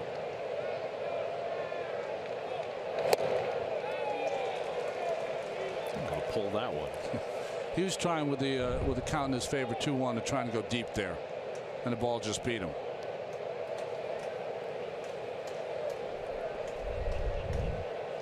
call Tehran sneaky fast? Yes, he's definitely sneaky fast, and he knows what he's doing. He's a great competitor. 2-2 to Wilmer. Lays off the fastball away. It just seems as though for a guy throwing 91, 92, the ball gets on top of you pretty fast. And then we were talking about it with his motion, that he hides it behind his leg pretty well. It's amazing that a half dozen seasons ago they had to make a decision between him and Randall Delgado to go to the Arizona Diamondbacks. They made the right choice. Bruce at first and 1 out. 3-2 to Flores. Not running, and Wilmer grounds one foul. Julio Tehran, just 26 years old, and the ace of this Atlanta staff. He's been their opening day starter each of the last 4 years, including this year against the Mets.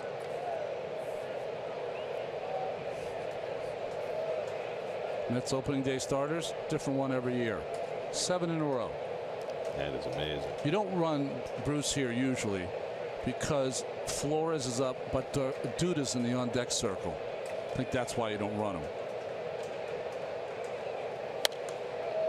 Wilmer pops one up in foul ground. Adams watches it go into the seats.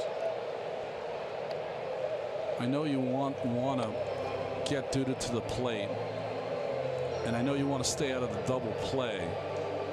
But boy, you'd hate to have a strike him out, throw him out here. Well, the question is, which keeps you out of the double play better? Not running him, that's right, where you might have a ground ball double play, or running him where you might have a strike him out, throw him out. And again, I always talk about the move of Tehran. If he drops one of his good moves on you, he can pick you off. 8th pitch of the at bat coming from Tehran to Flores. And Wilmer fouls off another one.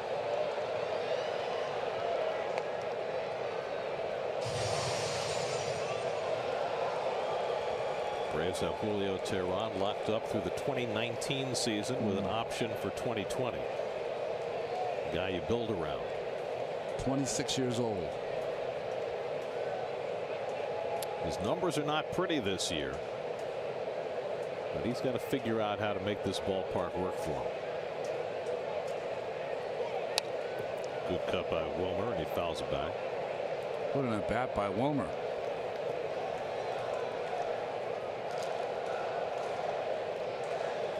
Laid off some sliders off the plate early on. Now fouling away the fastballs. This will be the 10th pitch of the at bat coming up, with Bruce at first and 1 out.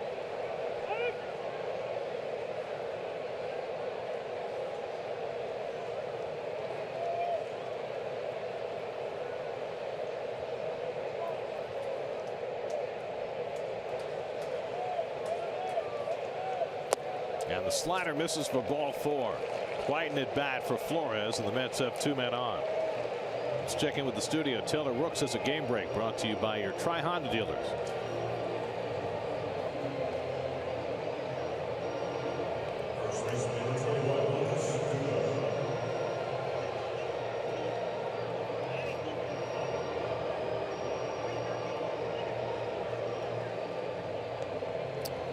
Andrew Kashner started that game for Texas tonight. Thanks, Taylor. So here is Duda with first and second and 1 out. And the Braves trying to figure out how to position their infielders. They'll leave Santana over near third with the other 3 infielders on the right side. Duda has lined to center and drawn a walk 0 for 1. And that fastball misses low. Tehran has now walked 3 tonight and struck out 3. His walk rate is way up this year, almost double what it's been in past years. Well, that's what happens when you give up a lot of home runs. You become very hesitant to throw the ball and be aggressive in the strike zone. Braves get a left-hander up in their bullpen with Tehran at 90 pitches. Bruce at second, Flores at first and 1 out. And Duda takes a strike. Former Met Eric O'Flaherty up in the Braves pen.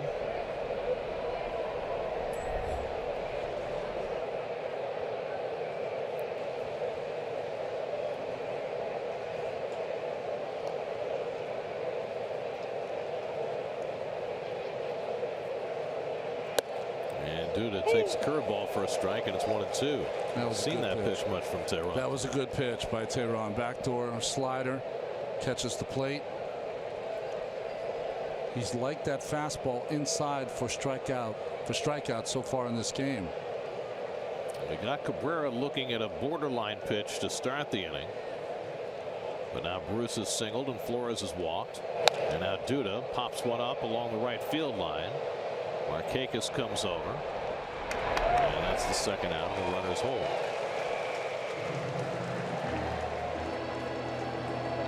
So now 2 out and 2 on. And again, it's left to T.J. Rivera, who came up in the same spot in the 4th inning and grounded into an inning-ending fielder's choice.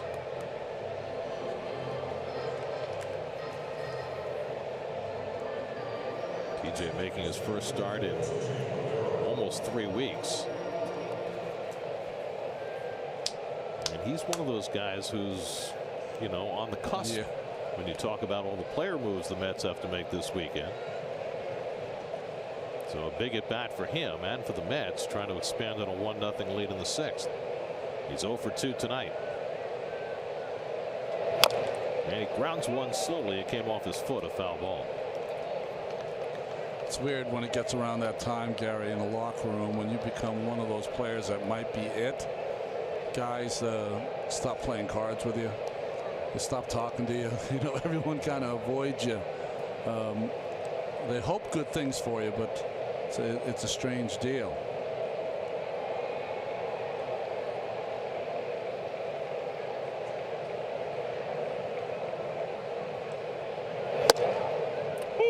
And a strike on the corner, and it's 0-2 to Rivera.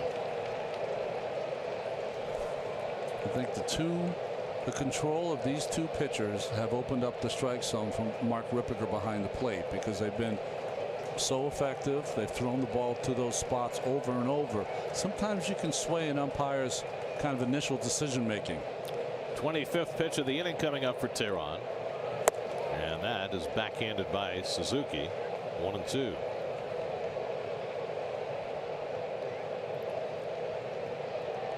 Tehran knows this is the biggest pitch he's had so far in the game. He's losing 1-0. Got a couple guys on, 2 outs. He's got a youngster up. He's got a guy who hit a home run off him on the on-deck circle. And a lefty up in the bullpen ready to face Granderson if TJ keeps the inning going. And Rivera rockets one to left, but right at Kemp. And that retires the side. TJ made good contact that time. But Tehran able to score him out of the jam. Keeps it 1-0.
native Steven Matz ready for his season debut tomorrow night in the back end of the day-night doubleheader.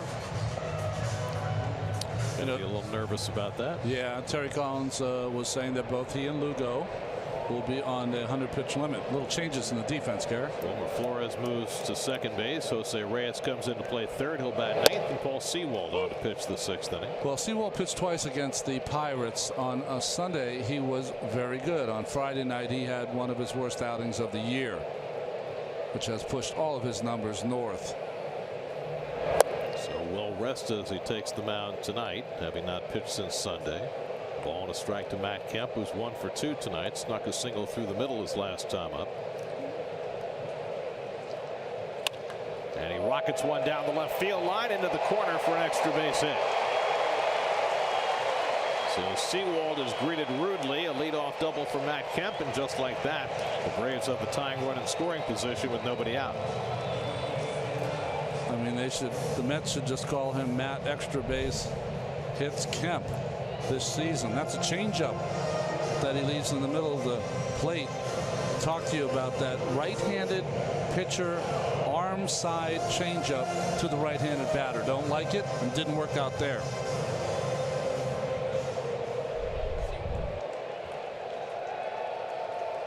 So now Matt Adams, who has walked and hit a very hard line drive to right for an out.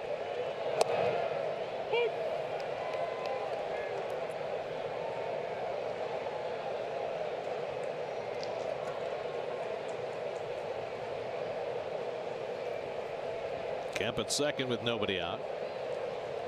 5 hits now for Atlanta tonight.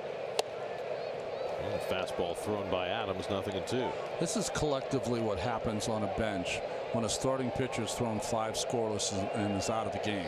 The entire Atlanta bench says, "Whew, glad he's out of the game." And it doesn't matter who comes in. You're just happy that the guy who was schooling you for 5 innings is out of the game already. Well, it was certainly a successful outing for Harvey despite the high pitch count. 104 pitches in 5 innings, no runs, 4 hits, 2 walks, 3 strikeouts, a wild pitch. Had one big jam in the second, bases loaded, 1 out, was able to get through that. Yeah, that's the best I've seen him all year. The best. Adams fouls off the slider.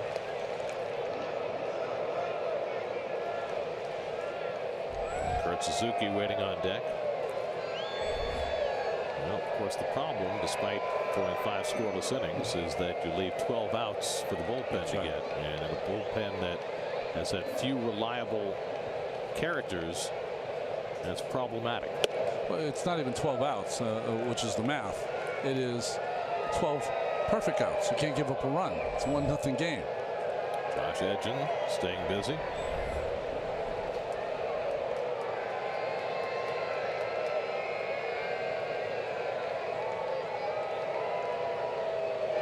And Adams goes down on the fastball for the first out.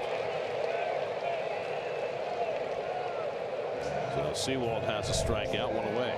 Looks like the Mets have found a little hole with Adams up and away so far.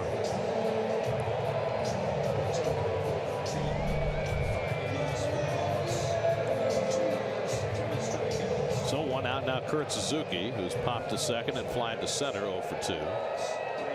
Braves are now 0 for 4 with runners in scoring position tonight. 0 for 3 with Harvey on the mound, which just extends his incredible stretch of getting outs with runners in scoring position. Good cut by Suzuki as he fouls it back.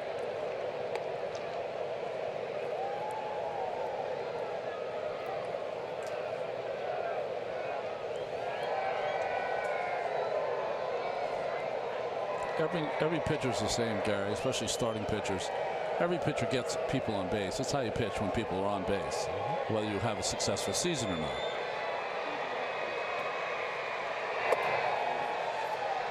For every Mets win, the Mets organization is proud to contribute $2,500 to Northwell Health and the Cass Institute for Women's Health. The total contribution to date is $62,500 this season. Visit northwell.edu/cats to learn more.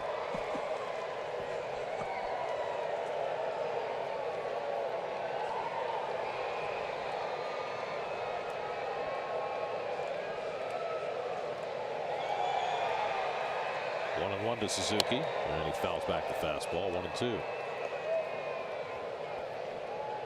The last time the Mets were here, early part of May, for their first visit to SunTrust Park, the Mets scored 30 runs in 3 games. I remember watching those games. You and Keith were repeating because you couldn't believe how far the ball was traveling. By the way, they scored 30 runs and lost 2 of 3. Yeah. Different kind of game so far tonight, but you almost feel as though there's a dam that's being held back. That's right. With waters raging, and at any time the runs are going to start to flow. And right now, Paul Sewald is the young man with his finger trying to press against that flood. Suzuki pops it up. D'Arnaud takes a look. He's got it lined up and catches it in front of the tomahawk. 2 out. As Bob Murphy used to say, he could have hit it in a silo. Oh, nice. You know, I saw the pitchers right there. Duda couldn't get there in time, but if you're a starting pitcher, you want to race back there when he's catching that, just in case something kind of happens and it pops out. You know, you're there maybe for the carom.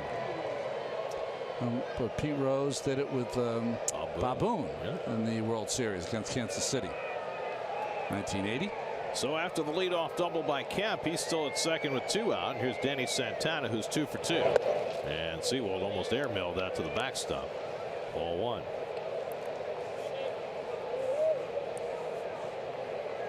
I was watching Sewald today. Before the game, he wears this big, huge padding of heat covers that he wraps his entire arm with to get his arm warm before a game. A lot of relievers do that nowadays. 2-0 to Santana. If you can picture the Michelin Man, has a little bit of that look. But only the one arm. One arm. That's right.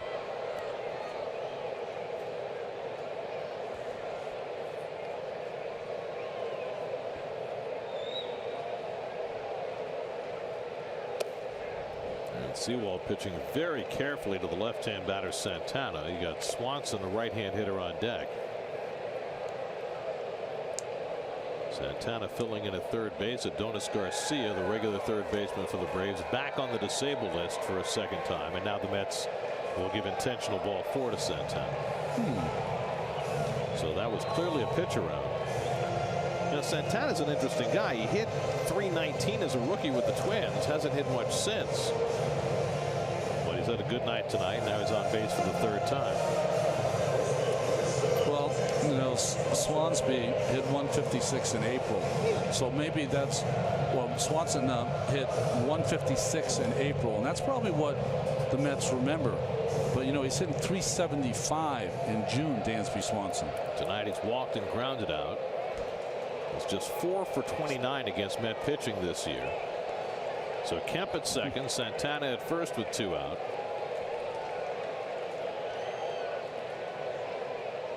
And Swanson lays off the first pitch slider, ball 1. Johan Camargo, a switch hitter, is out on deck to pinch hit if Swanson can keep the inning going. Braves have a 4-man bench these days.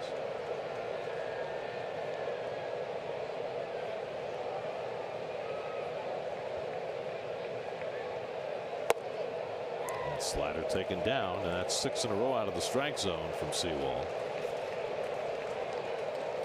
We saw some of that when he struggled on Friday, the inability to throw a strike. Got to throw one here.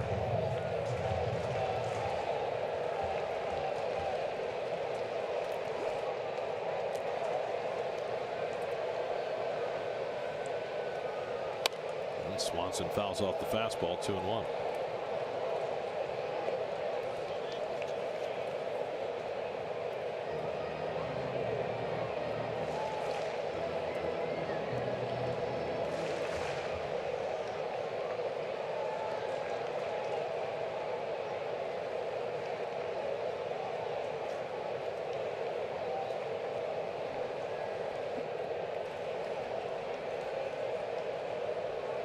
2 on, 2 out. And a fastball foul tip, 2-2.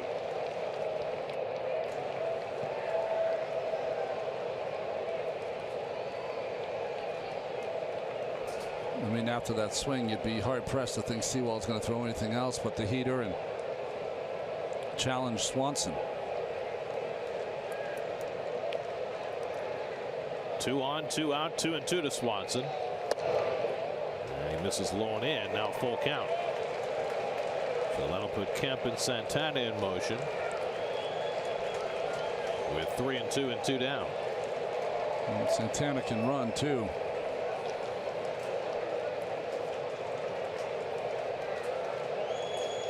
23rd pitch of the inning upcoming for Sewald. 3-2 to Swanson. A rocket to left field. Conforto won't get it. It'll go all the way back to the wall.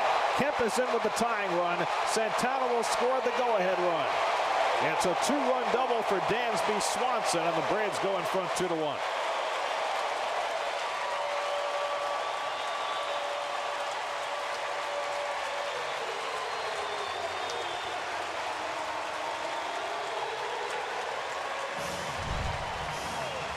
Well, the walk to Santana, to pitch to Swanson, the guy the Mets have gotten out the complete month of April.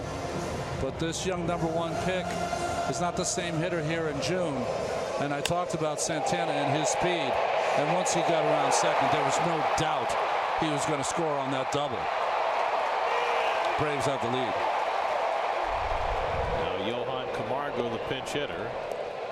And Sewald sells that fastball outside, and d'Arnaud is going to go out and talk to him about it. Camargo, 20 big league at bats. 23-year-old from Panama. Dan Warthen out to the mound to talk to Sewald. You got the left-hand hitter Inciarte on deck, and Josh Edgen staying busy in the bullpen. You know, once you got the 3-2, Gary, you know, a youngster like Swanson knows there's really only one pitch Sewald can throw in that circumstance, and that's got to be a fastball. So what do you do if you're a young hitter? He was behind the 2-2 pitch. He turned it on a little bit. Look at his head, right on that baseball. And that's a good-looking swing. You can see why at some point he's going to be able to hit for a high average in this league. 7th double of the year for Swanson. And it drives home a pair to give the Braves the lead. 1-0 to Camargo. And he fouls that one off the mask of d'Arnaud.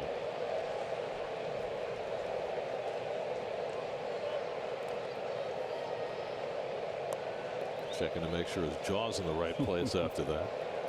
Yeah, we saw Rene Rivera take a few the last couple of times he's played.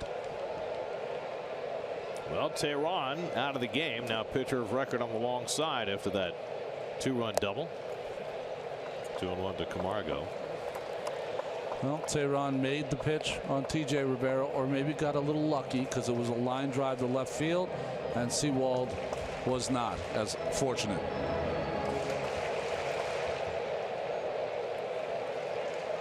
Now just trying to put this inning to bed against a fellow rookie.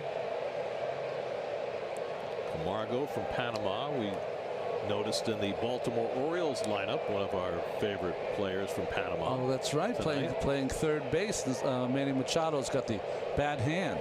So Ruben Tejada playing third base for the Orioles tonight. Popped up foul and out of play. Ruben was with the Yankees earlier. He was with the Yankees earlier in the season, and then signed with the Orioles. Buck Showalter, maybe because that's what Buck was. He's a good infielder. But a better hitter maybe when he was an amateur. But he likes having good defensive players in his minor league system that he can bring up for a few days.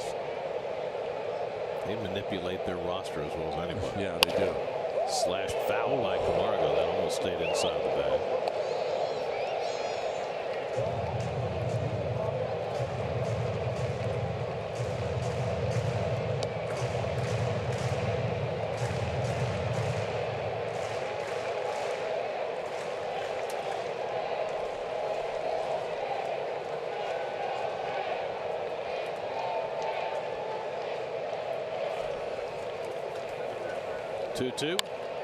Back to Sewald. And the inning comes to an end, but not before the Braves take the lead on Dansby Swanson's 2-run double. We go to the 7th, 2-1 Atlanta.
Thank you, Taylor. Curtis Granderson leads off in the 7th inning against former Met Eric O'Flaherty.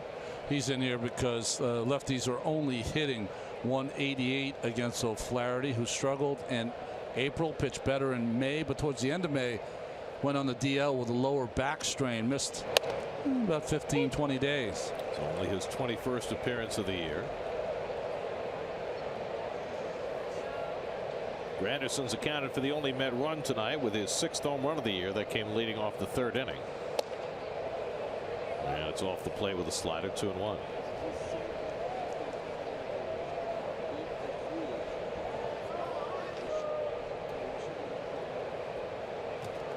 This may be O'Flaherty's only batter. You got a right-hander up in the bullpen with d'Arnaud on deck, and he gets the strike on the inside, 2-2. I mean, really, this is what baseball has turned into. It's just a battle of the bullpens. Well, and in the case of the Braves, with an 8-man bullpen, they can just keep running them out there, batter after batter. Jason Mott is up in their pen now as Granderson fouls it off. Used to be, people would tell you, be a catcher. That's the quickest way to the major leagues. And be a pitcher. Boy, you only work once every 5th day. You make a lot of money. Now, be a relief pitcher. There's going to be someplace for you. Well, Mott was a catcher. Now he's a relief pitcher. That's right. 2-2 coming, and Granderson fouls it at the plate.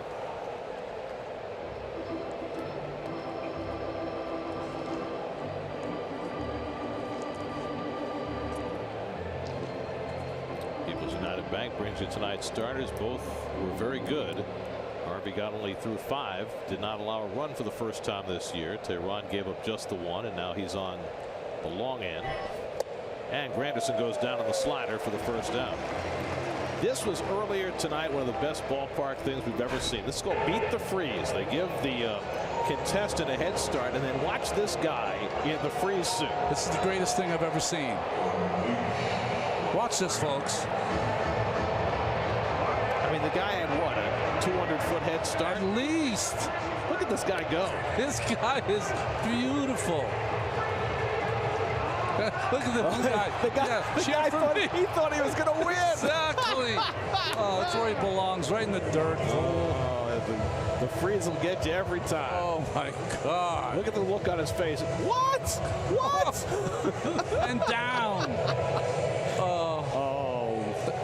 This is one we've got to bring to every ballpark now. It's the greatest thing I've ever seen. But you got to find a freeze. That's right. I mean, how many guys can run that fast? Call to the bullpen, brought to you by Verizon.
And Iona College, Jason Mott. See his numbers so far, not bad.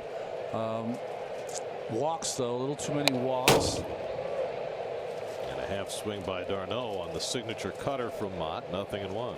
Mott was signed in the middle of April by the Braves, brought up at the end of April, and he's been pretty good for them. d'Arnaud was absolutely robbed his last time up in a bolt over the head of Enciarte, who somehow ran it down going away in center field. I think the last time we saw Jason Mott, his daughter had just cut off his beard, and she didn't like what he looked like underneath the beard and asked him to grow it back, so he's on his way. He's come a long way in a short time. It hurts my feelings, not even me. d'Arnaud hits one deep to left field. Back goes Kemp near the wall. It's out of here. Travis d'Arnaud ties the game with his 7th home run of the year. Second lightning bolt in a row by d'Arnaud, but he hit it where no one could catch it. And the Mets get back even 2-2 in the 7th.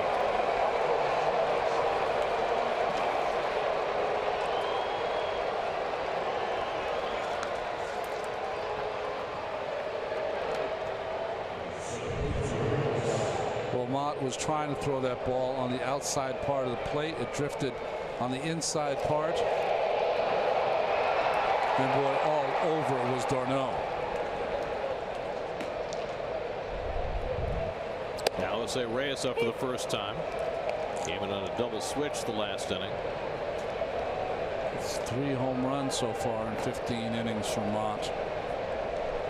Reyes trying to snap an 0 for 21 stretch. His average down to 187.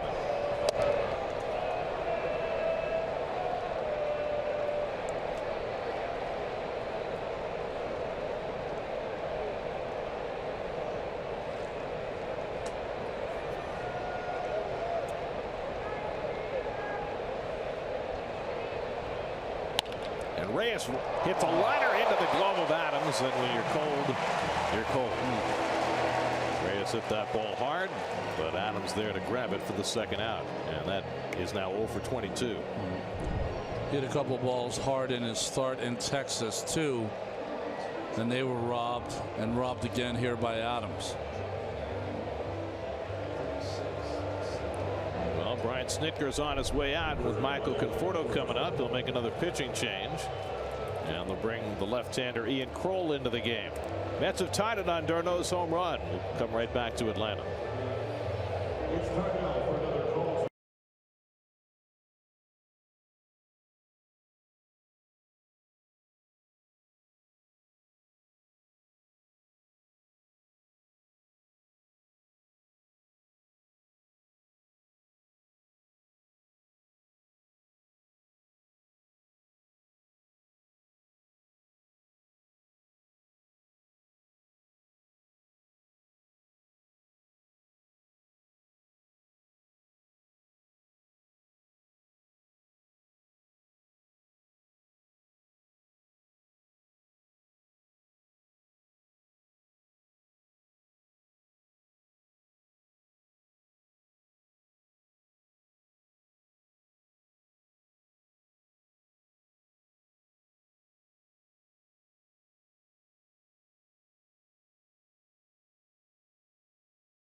Braves have 3 lefties in their bullpen, and they roll out their second in this inning. Well, Kroll's had a pretty good season this year, but he gave up those 3 earned runs on opening day to the Mets when they first saw him. But its numbers against left-handed hitters even better than O'Flaherty's at 152. Michael Conforto 0 for 3 tonight, but it's a hard 0 for 3, twice robbed of hits by Dansby Swanson.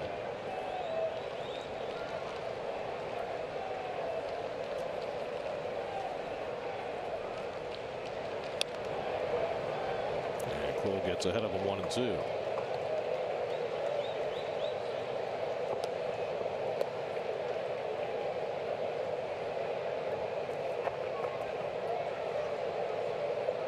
Full moon over Atlanta looming.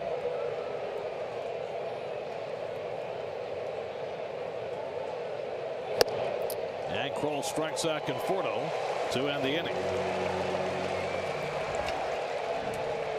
Mets get even on d'Arnaud's home run. 7th inning stretch tied at 2.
Universal Orlando Resorts, 3 amazing theme parks, including the all-new Universal's Volcano Bay Water Theme Park.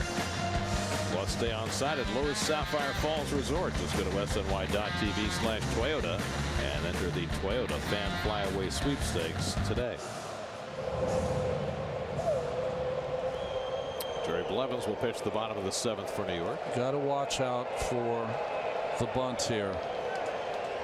Ender Inciarte 0 for 3. Corners pinch in against him. And he takes a fastball for a strike. Blevins last time out in Texas on Wednesday. He gave up the 2-run homer to Robinson Chirinos in the 8th inning that tied the game.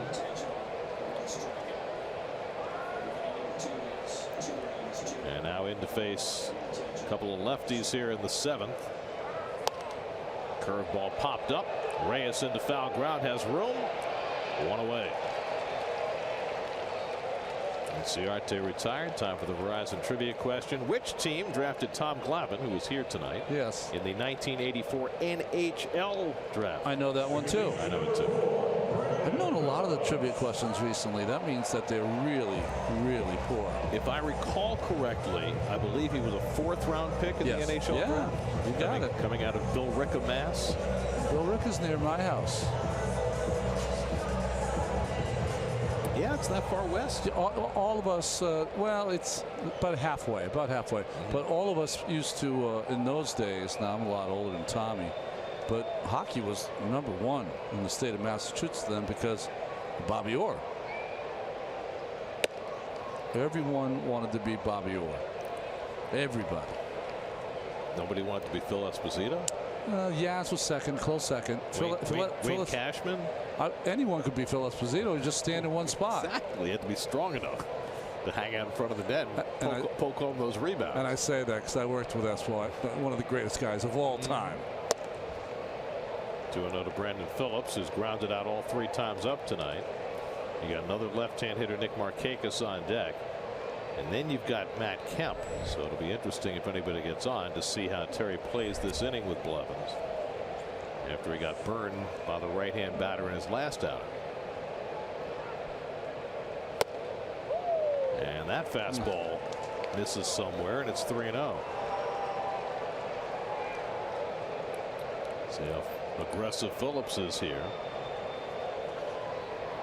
Phillips 0 for 4 lifetime against Blevins. Leading off an inning, game tied, should not be swinging 3-0.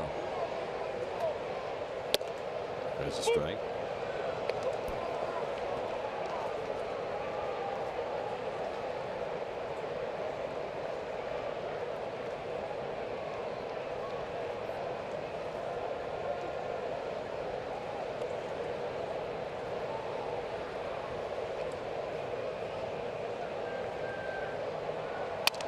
Curveball grounded slowly. Cabrera waits on it. And Phillips retired 2 out. So there's a big out for Blevins. Now if he can get Markakis, he can avoid facing Kemp. Fearless is Jerry Blevins. Got hurt last night, 2 nights ago, with a fastball in by Chirinos. Came back inside to Phillips and got the ground ball.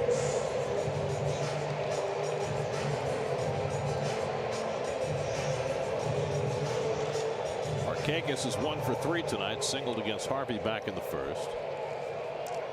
He's just 2 for 17 in his career against Blevins. Of course, a lot of those at bats came back when Markakis was an Oriole and Blevins was with Oakland.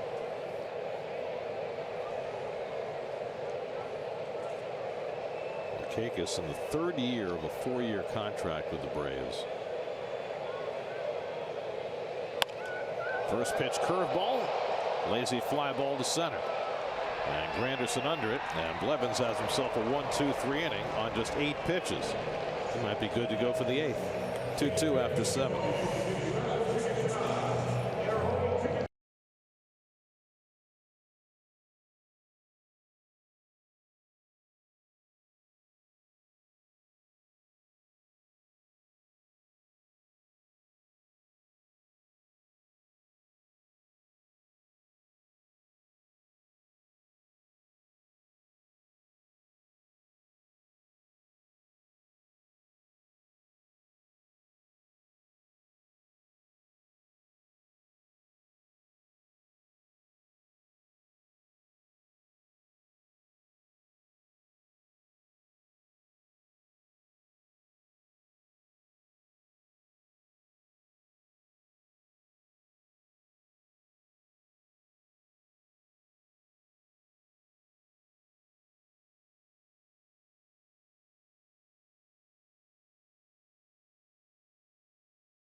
The final out in the 7th stays on for the 8th for the Nats as Cabrera leads off, so he'll turn around about right-handed.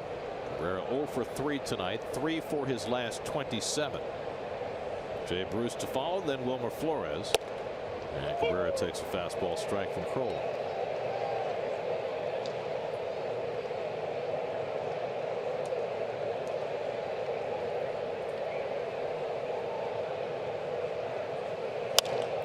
In the air, left center field, angling on it is Inciarte, one away.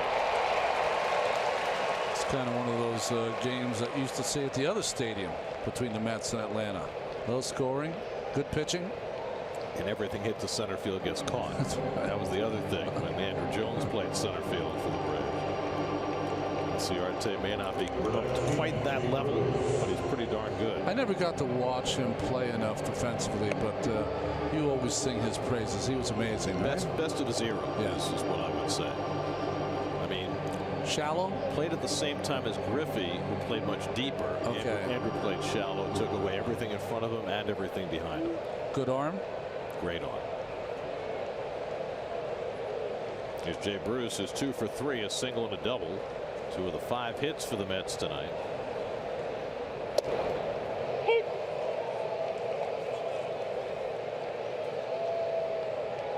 Just ask Jay Payton about Andrew Jones's arm. 1998, last weekend of the season. Mets needed to win 1 game, just 1, to get into a wild card tie and maybe have a chance to make the postseason. 8th inning. Payton just up from the minor leagues. Pinch running at first base, 2 out. He could run too, right? Yeah. Okay. I think Alfonso was the hitter. Piazza was up next. Base hit to center field. Payton tries to go first to third. Remember, there are 2 out. Andrew Jones throws him out by about 15 feet. Piazza up next. Yep. Inning over. Mets get swept that weekend. Fall short. That's a hang with him. Yeah. That's when you remember forever. The Red Sox have Dave Roberts, and you've got the Payton play. Oh, you've got other good things too. I mean, the next year we had Matt Franco against Mariano. That's right. Okay. We had 5 runs in the bottom of the 9th against Schilling. We had Todd Pratt against Matt Manti. We had Robin Ventura and the Grand Slam single. That was all. Boy, that's 1 year. That's a great year. Yeah. That's a great year. Well, what was great about '99 is that the Mets hadn't been to the postseason in 11 years. And they were 2 games behind with 3 to play. Forced a 1-game playoff. Leiter pitched the shutout in Cincinnati. So, I mean, there were so many. I mean, even the last day of the scheduled regular season when they're playing the Pirates, tie game, bottom of the 9th. Brad Klontz comes in, wild pitch to bring home Melvin Moore with the winning run to keep their season alive. Wow.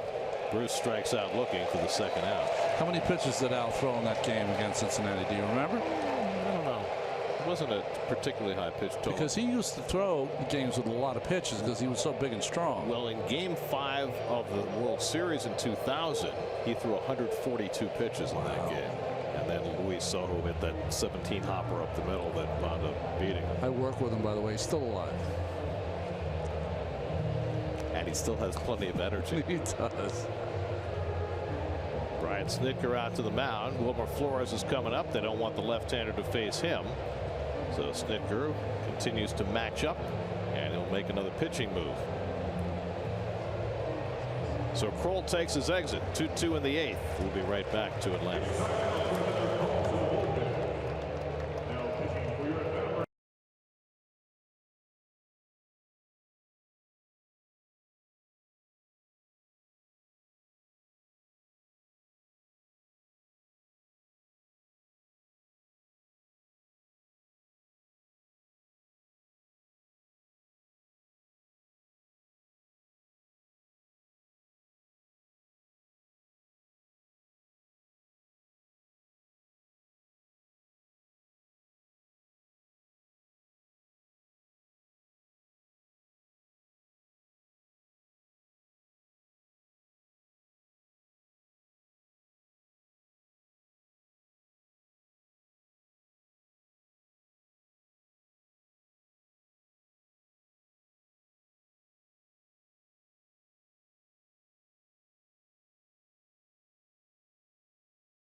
Ramirez comes in to face Wilmer Flores with 2 out and nobody on. Well, the hard-throwing right-hander can throw 100 miles an hour. Since he came back to the major leagues late last year, his ERA is just a shade over 2. Started out with the Yankees, then the Mariners, but he's found a home here. Flores hits one of the hole. Great stop by Swanson on a tough hop, and then a good play out the other end by Adams, and they tag out Flores to end the inning. Spectacular play by Swanson as that ball came up on his backhand, and then Adams able to dig it out and make the tag to help him on the other end. Well, they kept telling this kid, you're going to stay in the major leagues. This is the reason. Boy, what a play. Third terrific play tonight by Swanson, and that gets the Braves through the top of the 8th, tied at 2.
Reynolds will play second base. He'll bat 6th where the pitcher had been, and the pitcher goes to the 4-hole. That's Fernando Salas. Matt Reynolds scored that winning run as a pinch runner on Wednesday night, and Fernando Salas did a nice job, but he hasn't 6 days ago against the Pirates, but hasn't pitched since then. Came into a tough jam, got 2 big outs. He'll face Matt Kemp, who's 2 for 3 today.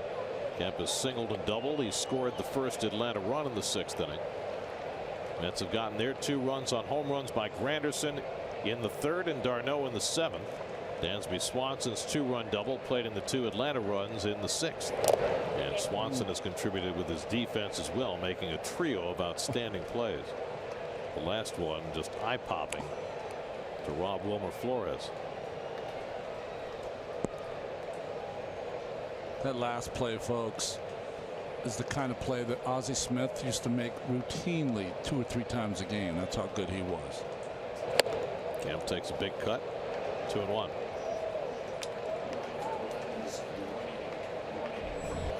Matt Adams on deck, and then Kurt Suzuki for the Braves in the home 8th. Mets 2 runs, 5 hits. The Braves 2 runs and 6 hits.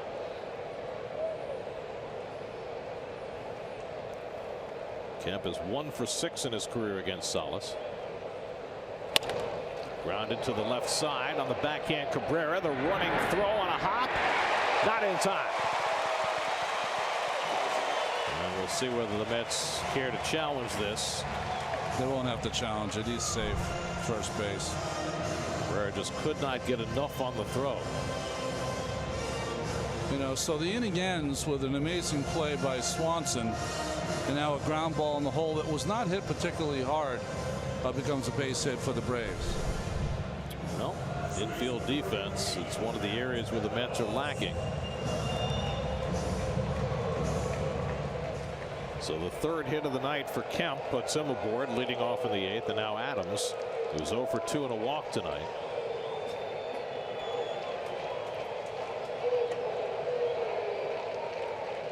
And the fastball misses, ball 1.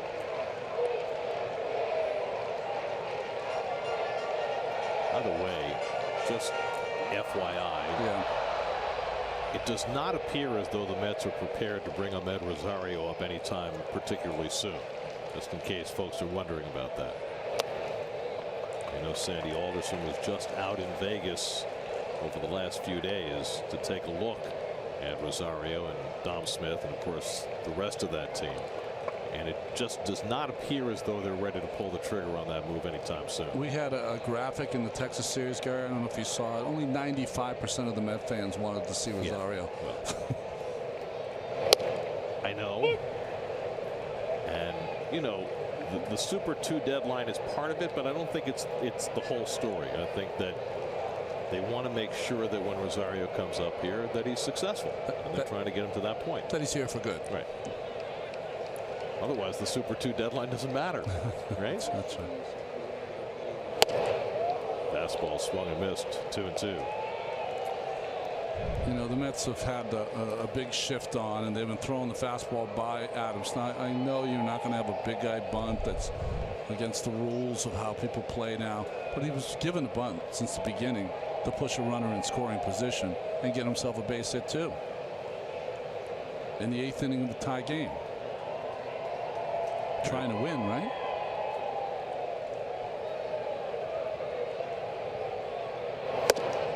Just off the corner. Darno tried to hold it an extra beat for the home plate umpire Mark Ripperger, but now it's 3-2. Kurt Suzuki, the on-deck hitter.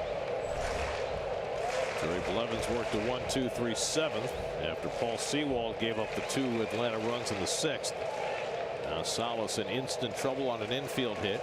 3-2 to Adams with nobody out, and Kemp is running, and Adams flies one foul. It's funny, I was watching Kemp and he took one more step as Salas got ready. You know, there was a time when, you know, Kemp was a 30-30 kind of guy. He's a little bigger player now, so taking a chance there with Adams swinging and Kemp running. Yeah, Kemp has had so many leg problems over the years, just not the kind of speed he used to have at age 32. He was running on the first 3-2 pitch. He's running again. Adams strikes out. Darno's thrown to second base, and Kemp is tagged out for the strike him out, throw him out double play. 2 men down. Well, a lot of beautiful things happened here. Salas made the pitch. This pitch up in the strike zone, the strikeout Adams. And we've been talking about Darno and his throwing. And it has been so much better than before. Take it away. That was a changeup that Salas threw. So a more difficult pitch to throw by Darno. And instead of worrying about his mechanics, he's just been letting it go. And the results have been so much better. So 2 out and nobody on, and now Suzuki, who's 0 for 3 tonight.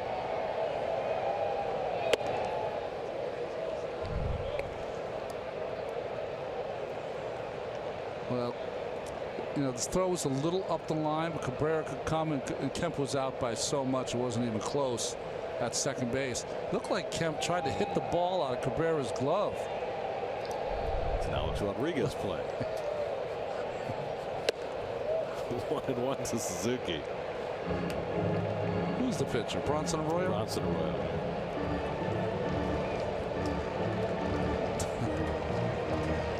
Suzuki has given Salas trouble in limited meetings, 2 hits and 3 at-bats. Probably faced each other when Salas was with the Los Angeles Angels of Anaheim, and Suzuki was in Oakland. Now back, and Salas up on the count 1-2. Coming up tonight after the post-game show, it's Geico Sports Night. OTAs are going to be in the rear-view mirror after today. Really? Or as Keith likes to call them, OTAs. OTAs? Oh. David Harris no longer a Jet, and game 4 of the finals may be the last game of the finals. Oh, the initialism versus the acronym. That's what you're talking about. Okay, I got it. 1-2 coming. Grounded to Cabrera, gets in front of this one. And that retires the side. The strong throw by d'Arnaud helping out. And we head to the 9th in Atlanta with the Mets and Braves tied at 2.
Some excitement tonight in Atlanta as the Mets open a 4-game series. Curtis Granderson providing the first run of the night. Strong pitching by Matt Harvey. Great defense by the Braves. It's Ciarte and Swanson. And then there was the freeze. Don't celebrate too early, kid. The freeze will get you every time.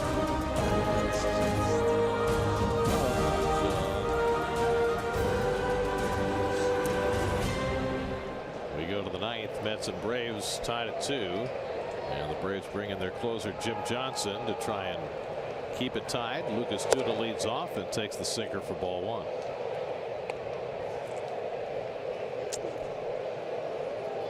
1. Jim Johnson, when he was with the Orioles as their closer, 101 saves in a couple of years. After that, kind of lost his way, but he's found a home here in Atlanta. Fastball, usually sinking action, usually moves down, and a good overhand curveball. Duda's 2 for 4 in his career against Johnson, who's now 33 years old, and Lucas lifts one down the left field side, slicing toward the stands and out of play. Let's answer our Verizon trivia question. Which team drafted Tom Glavine in the NHL draft? I think it was the LA Kings. Yes, it was. Very good. They don't have the round, so we can stick with the 4th round. We think it was the 4th round. Chose baseball, not a bad choice. I think LA Kings, when he got drafted, the great one was still there. What was Tommy, a winger? Yes, I think he was.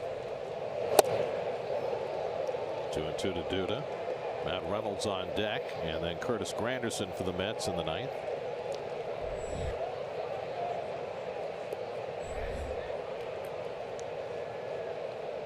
Johnson, the 6th Atlanta pitcher of this game. Julio Teheran went the first 6, allowed just 1 run. And Duda down on strikes. Good curveball by Johnson to get him 1 away. Let's see what's coming up on WB Mason Postgame Live. Gary Apple, Nelson Figueroa. What you got, guys?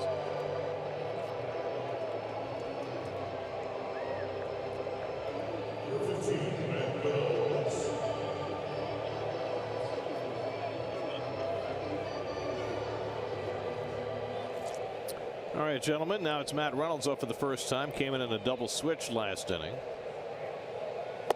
And Matt takes the curveball off the plate for ball 1.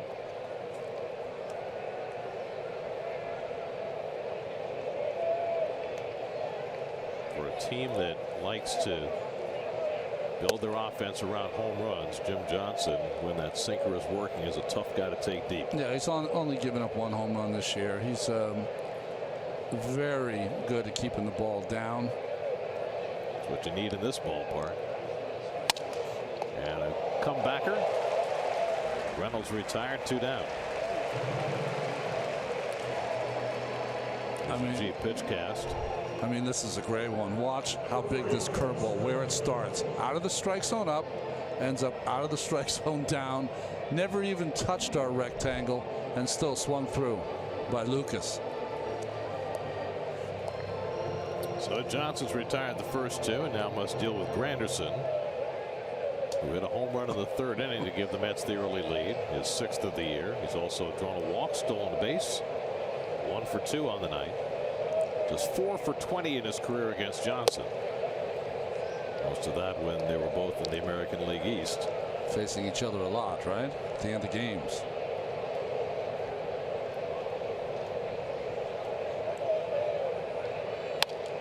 Curtis's old American League East team beat Johnson's old American League East team tonight. Jordan Montgomery, another good start for the young lefty. Boy, he's been really good, really good. And if you look even at the starts that he hasn't won, you know, it's 6 innings, 6 or 7 hits, 3 runs. He's just been very, very consistent for a young pitcher. After Michael Pineda pitched well last night, that rotation, other than Tanaka, has been terrific. That's right. 2-1 to Granderson, and that's low and in. 3-1 with Darno waiting on deck. I mean, CC has rejuvenated his career. Edgin and Reed are both up. Probably Edgin if the Mets don't take the lead, and Reed if they do. Granderson with the count in his favor. Now that's ball 4, and Curtis is on base for the 3rd time. They're your team. Take them with you wherever you go. You can now watch SNY Mets games on any device with live streaming presented by Verizon on SNY.TV and the NBC Sports app. Your home for live streaming coverage of every SNY Mets game. Speaking of which, tomorrow, day-night doubleheader, the 1 o'clock game, Okay. SNY. The 6 o'clock game, Picks. I brought both polos. They're here. They're waiting. The only way that I won't be wearing them if someone steals them tonight, because I will leave them here. Darno pops one straight up. Suzuki sheds the mask and makes the grab to end the inning. Johnson gets the job done in the top of the 9th. Now we go to the bottom of the 9th in Atlanta. Mets and Braves tied at 2.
SunTrust Park at night.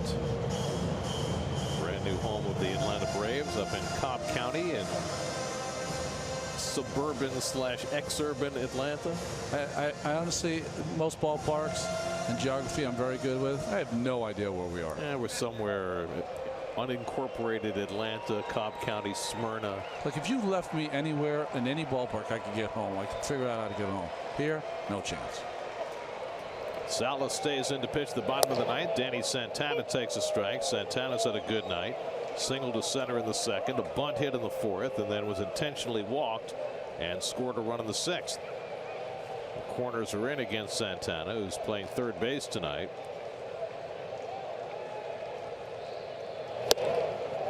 Salas throws a fastball by him, and it's 0-2. Dansby Swanson, who's had his fingerprints all over this game, is on deck. And then the pitcher spot for the Braves. They have one left-hand hitter on the bench. That's Rio Ruiz, who's been playing some third base for them lately. Popped up. Cabrera with the angle, making the call. And as dribble, two-hands it. One out. Tomorrow afternoon, opening game of the day-night doubleheader right here on SNY. Robert Gazelman makes the start for the Mets. Coverage begins at 12:30 right here on SNY. Gazelman in the day game, Stephen Matz season debut in the night game, and then Seth Lugo season debut on Sunday. Braves tomorrow will throw Sean Newcomb, a lefty making his major league debut in one game, out of the University of Hartford. Oh, nice. Fourth Hartford Hawk ever to make it to the majors. Most famous? Well, there's one in the Hall of Fame. Oh. That would be Jeff Bagwell. Here's Dansby Swanson, two-run double for the two Atlanta runs in the sixth inning. Who goes in this year? Pudge, Bags. Who's the other one? Is that it too? I should know this because I did the show. Tim Raines. Oh. I mean, didn't face anyone in the major leagues more than Tim Raines, so you should have known. That's one of those things that you try and block out. Yeah, right. Rio Ruiz on deck to pinch hit.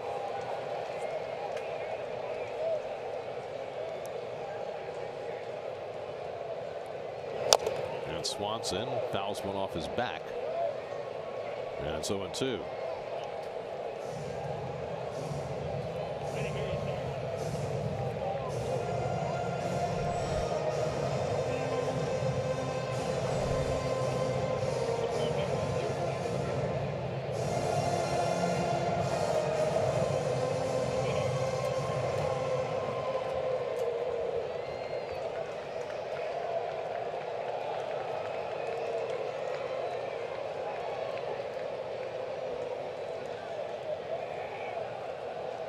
Now the 0-2.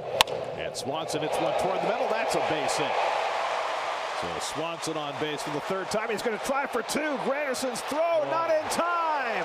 Swanson with a hustle double. He has done everything for the Braves tonight. What a play that was. And I was watching him out of the box, and I knew exactly what he was doing. That's all he thought about was double out of the box. First, this ball's hit on the nose to center field. So we've seen Granderson come in, and that's a little casual, and the throw is a little casual, and Mr. Swanson took advantage of it. Watch him coming out of the box. I mean, that's top speed right off the bat, and he takes a chance.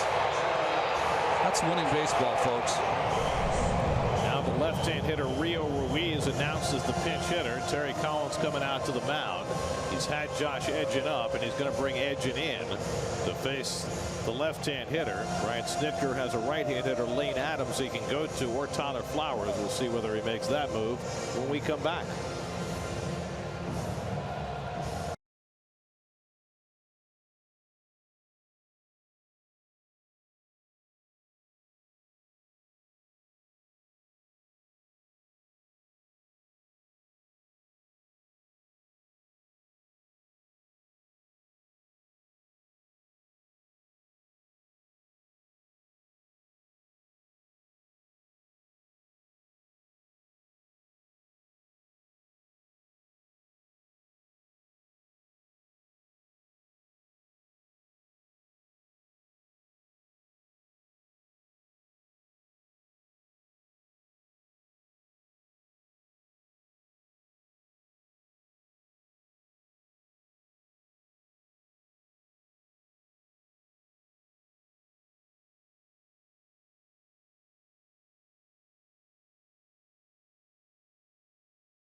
Swanson. It's the thought process. It's the intelligence, okay? So Granderson's playing no double, so he's playing really deep.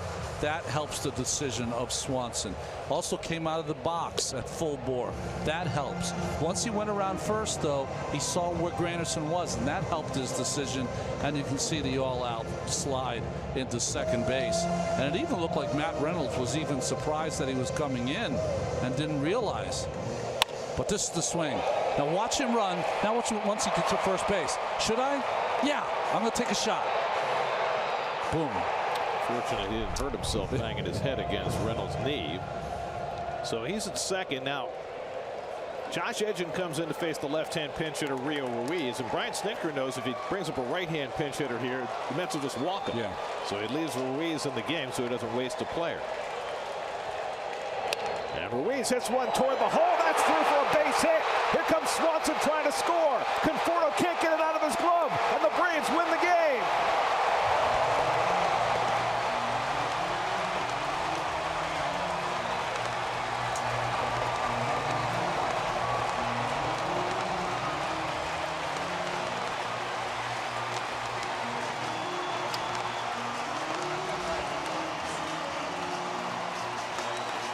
Dansby Swanson scores the winning run on a first pitch pinch hit single by Rio Ruiz, and the Braves take the opening game of the series 3-2. I must have heard 1,000 times from people who kept telling me that Dansby Swanson is overmatched in this league. His fingerprints were all over this game, and that's the reason why the Atlanta Braves win this game in 9. He hustled his way into a two-base hit to put himself in scoring position. Made his way home on the base hit by Ruiz. Would have been much more interesting had Michael Conforto been able to get that ball out of his glove cleanly. It might have been a close play at the plate. True. One thing I found interesting also, the Mets played a real hard shift with Cabrera almost in back of second base, which allowed the entire hole with lefty against lefty. That shortstop hole was completely open. As you see the defense, Cabrera's holding the runner close. That makes it a base hit. Surprised Cabrera didn't slide, by the way. And then the double clutch by Conforto. I mean, knew it right away. Had to hop. That's what would have made it close if Conforto didn't double clutch. But look at the reaction from the youngster. I have to wonder about that defensive alignment. Was that more about shifting against the hitter or more about holding the runner close? It was a combination. Here's the double clutch coming from Conforto. It was to hold the runner close. But at the same time, if you're holding the runner close, you've got to hustle back to get as close as you can to close up that hole. Dansby Swanson, a huge night, doubled in 2 runs in the 6th to give the Braves a lead. The hustle double to get aboard in the 9th, scores the winning run, and 3 outstanding defensive plays as well for the young shortstop. Rio Ruiz drives in the winner for Atlanta as the Braves win it 3-2.